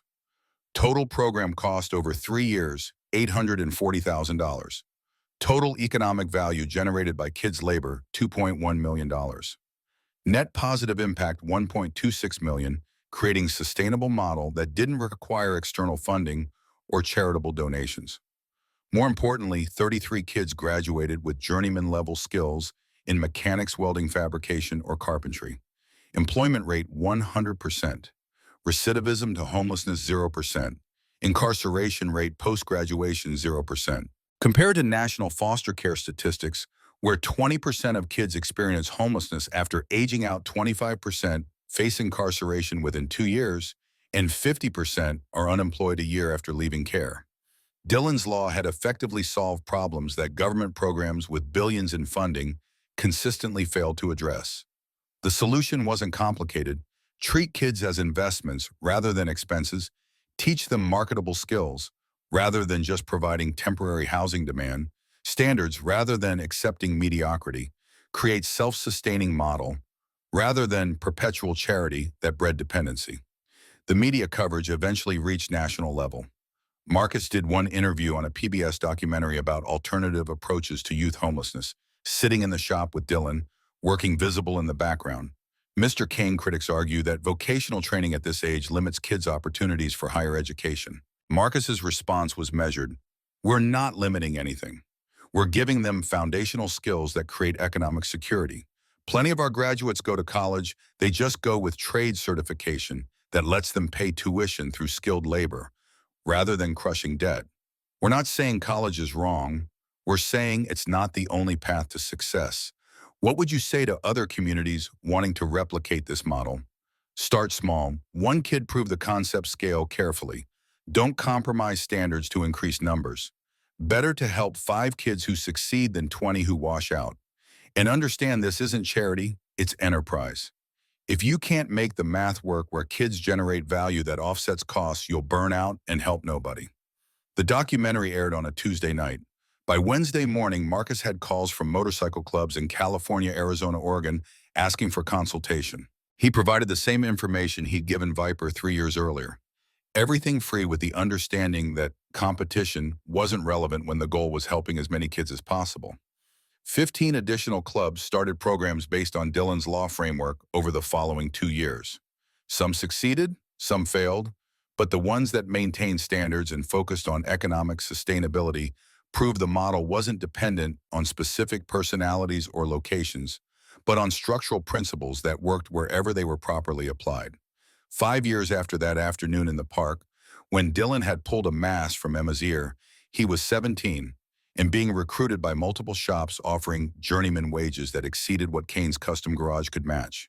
But he turned them down, choosing instead to stay where he'd been built, because loyalty mattered, and chosen family that had saved him when he was invisible was worth more than maximum salary. Marcus didn't try to match the competing offers, just asked one question. You staying because you think you owe me, or because this is where you want to be? Dylan's answer was immediate. Both. I owe you everything, but I also want to be here doing this work, helping kids the way you helped me. If that's staying because of debt and wanting to stay, I'm good with that. Then you're staying as full partner, not employee. You have earned equity in this operation. The paperwork was filed the following week. Dylan Rivers, 17 years old, became partial owner of Kane's custom garage, with understanding that full ownership would transfer over time as Marcus eventually retired, and Dylan assumed leadership of operations he'd helped build. Emma, 11 now, was already learning advanced fabrication and planning her path through high school automotive program, an eventual community college degree in mechanical engineering. She'd decided she wanted to design engines, not just repair them, but understood that foundation came from hands-on work that taught principles no textbook could convey. The three of them, Marcus, Dylan, Emma, had become unit that functioned with the seamless coordination of people who'd built something together through years of shared work. Not perfect, not without friction, but fundamentally sound in ways that blood relation couldn't guarantee, and chosen a family had proven through daily action. On a Saturday evening in late November, snow falling outside and turning Reno into something that almost looked peaceful, Marcus stood in the clubhouse doorway watching his children. Dylan was teaching 3 newer kids how to rebuild a carburetor, explaining float adjustment with the patient precision Forge had shown him years ago. Emma was welding a repair on a motorcycle frame, sparks flying, while she worked with concentration that shut out everything else. Forge appeared beside Marcus, moving with the careful deliberation of someone whose body had logged too many miles, but whose mind remained sharp. You built something good here. We built it, Marcus corrected. You, me. Hank Preacher, the whole brotherhood. Dylan just proved it was possible. Kids teaching now. Next generation is learning from him, not just from us. That's when you know the foundation is solid, when the thing survives without the founders having to hold it up constantly. How many kids you think will help before we're done? Forge considered direct help, maybe 100 through our chapter, if we keep going another 20 years. But indirect help, kids that other clubs train using our model, could be thousands. Legacy isn't just what you build. It's what others build because you showed them how. Marcus nodded, understanding that this was the real answer to the question he'd carried for 5 years. What do you do when someone saves your daughter? You save someone else's son. And then you teach them to save others. And eventually the network of saving becomes self-sustaining, becomes culture rather than individual action, becomes legacy that outlives you. Dylan looked up from the carburetor he was explaining, caught Marcus watching, and smiled. The kid who'd been invisible at 10 was now essential at 17, had become the person that 3 motorcycle clubs beyond Iron Brotherhood called when they needed advice on training programs, had become living proof that circumstances didn't determine outcomes when people with competence and compassion intervened at the right moment. The snow fell heavier outside, muffling Reno's noise into the particular quiet that winter nights achieved. Inside Kane's custom garage, the work continued, engines being rebuilt, metal being shaped, children being taught that their value came not from where they'd been, but from what they could build when given tools and training and trust. Marcus Kane stood in the shop on a Tuesday morning in December, coffee in hand, watching winter sun break over Reno with the same clarity that had marked the morning 5 years ago when his life changed. The shop looked different now. Fourth bay had been added, staff had grown to 12 full-time brothers, plus 8 kids in various stages of training. Revenue had crossed $1.2 million annually. But the fundamentals remained unchanged: discipline, competence, work as the foundation of Worth family built through choice rather than blood. Emma appeared in the doorway, 13 now, and already taller than Dylan had been when he'd first arrived. She wore coveralls and carried welding gloves ready for Saturday's shop time that had become her favorite part of each week. Morning pop. The word still made Marcus's chest tight even after years of hearing it from both his children. Morning, sweetheart. What are you working on today? Lily and I are fabricating a custom exhaust system for Forge's bike. He wants something that looks like art but functions like engineering. That's all fabrication is, art with purpose. Emma grinned and headed for the welding station, where Lily was already setting up equipment. The two of them had formed a bond that transcended teacher-student relationship, had become something more like sisters, united by shared understanding that competence mattered more than gender, and precision was the only metric that counted. Dylan arrived at 6:30 despite having the morning off, unable to stay away from the place that had become more than workplace. He found Marcus in the office reviewing financial statements that proved what they'd built was sustainable, not just for another year, but for decades if properly maintained. Numbers looking good, better than good. We're profitable enough to take in 3 more kids this spring. Vegas called yesterday. They're ready to expand to 15 kids. Carson City is at 12, Elko's staying small at 6, but they're solid. We're looking at collective impact of 80 kids across 4 chapters within 2 years. Dylan absorbed this understanding that the thing they'd built together had grown beyond anything he had imagined that day in the park, when he'd seen Emma tapping her ear. 80 kids who would have been homeless, having trades and futures instead. That's not nothing. It's everything, Marcus corrected. It's the answer to what you do when someone gives you a miracle you spend the rest of your life trying to pass it forward. The shop filled gradually with brothers and kids arriving for Saturday work, the comfortable chaos of people who'd chosen to build something together. Jake was 19 now and running his own welding business with backing from the Brotherhood. Carlos was 16 and being recruited by major shops across Nevada. Zoe was 17 and considering joining the Navy's nuclear program because she'd discovered she liked engineering and wanted to push her limits. The twins were 14 and working together with the seamless coordination of people who'd never been separated because someone had understood that keeping families intact mattered more than bureaucratic convenience. 47 kids total, 33 graduated, 14 still training, 0 returned to homelessness, 0 incarcerated, 100% employed or enrolled in higher education. The statistics told the story that individual testimonials couldn't capture alone. This model worked. Not perfectly. Not for everyone, but with success rate that exceeded every government program by orders of magnitude. By noon, the shop was operating at full capacity, 6 bays occupied with various projects ranging from basic maintenance to complete engine rebuilds. The sound of tools and conversation and engines turning over filled the space with the particular music of work being done well. Forge approached Marcus in the office. Need to show you something. They walked to the corner where Forge's motorcycle, the 1952 Indian, that had belonged to his father, sat finally completed after 8 years of patient restoration. Chrome-gleamed paint was flawless, every component rebuilt or replaced to original specification. "It's done," Forge said, "and I'm giving it to Dylan when he turns 18 in 3 months." Marcus understood immediately. You're passing it down. My dad rode it home from World War II. I rode it to boot camp before Vietnam. I rode it home when I came back broken. This bike has seen 3 generations of men who learned that life wasn't fair, but work made it bearable. Dylan deserves to be part of that lineage. He'll treasure it. I know. That's why I'm giving it to him. Legacy isn't about objects, it's about what those objects represent. This bike represents survival and discipline and the understanding that you maintain what matters, because letting things fall apart is how you end up with nothing. The afternoon compressed into evening, compressed into the moment Marcus had been waiting for without knowing it. Full brotherhood gathered in the clubhouse, every member present, wives and children filling the space with family that extended beyond patches and motorcycles into something more fundamental. Marcus stood at the head of the table, Dylan and Emma on either side. 5 years ago, a homeless kid I'd never met saved my daughter's hearing in 30 seconds. I brought him into this brotherhood because it was the right thing to do.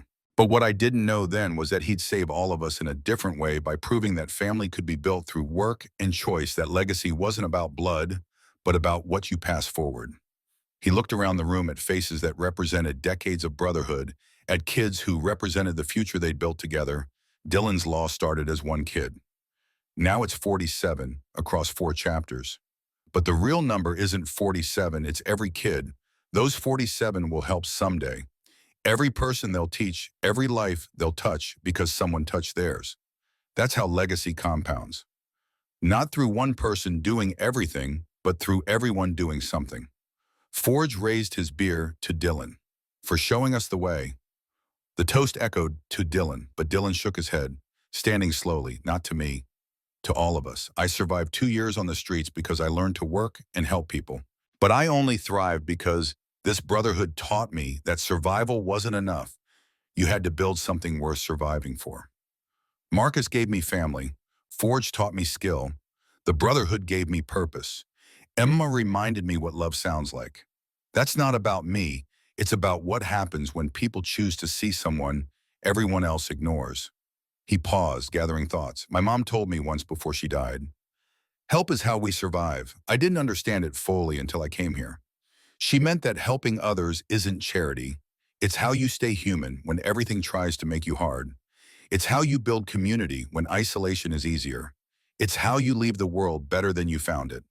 That's what we're doing here, not saving kids, teaching them to save themselves and then save others. That's the legacy. That's what lasts. The room fell silent with the weight of truth spoken plainly. Then Emma stood, raising her own glass to family. All of it. Blood and chosen and everything in between. Everyone echoed to family. The evening dissolved into celebration that wasn't loud or wild, but carried the particular warmth of people who'd built something together through years of shared work. Kids played in adjacent rooms. Brothers told stories about jobs completed and problems solved. Wives and girlfriends contributed their own perspectives on what this experiment in alternative family had achieved.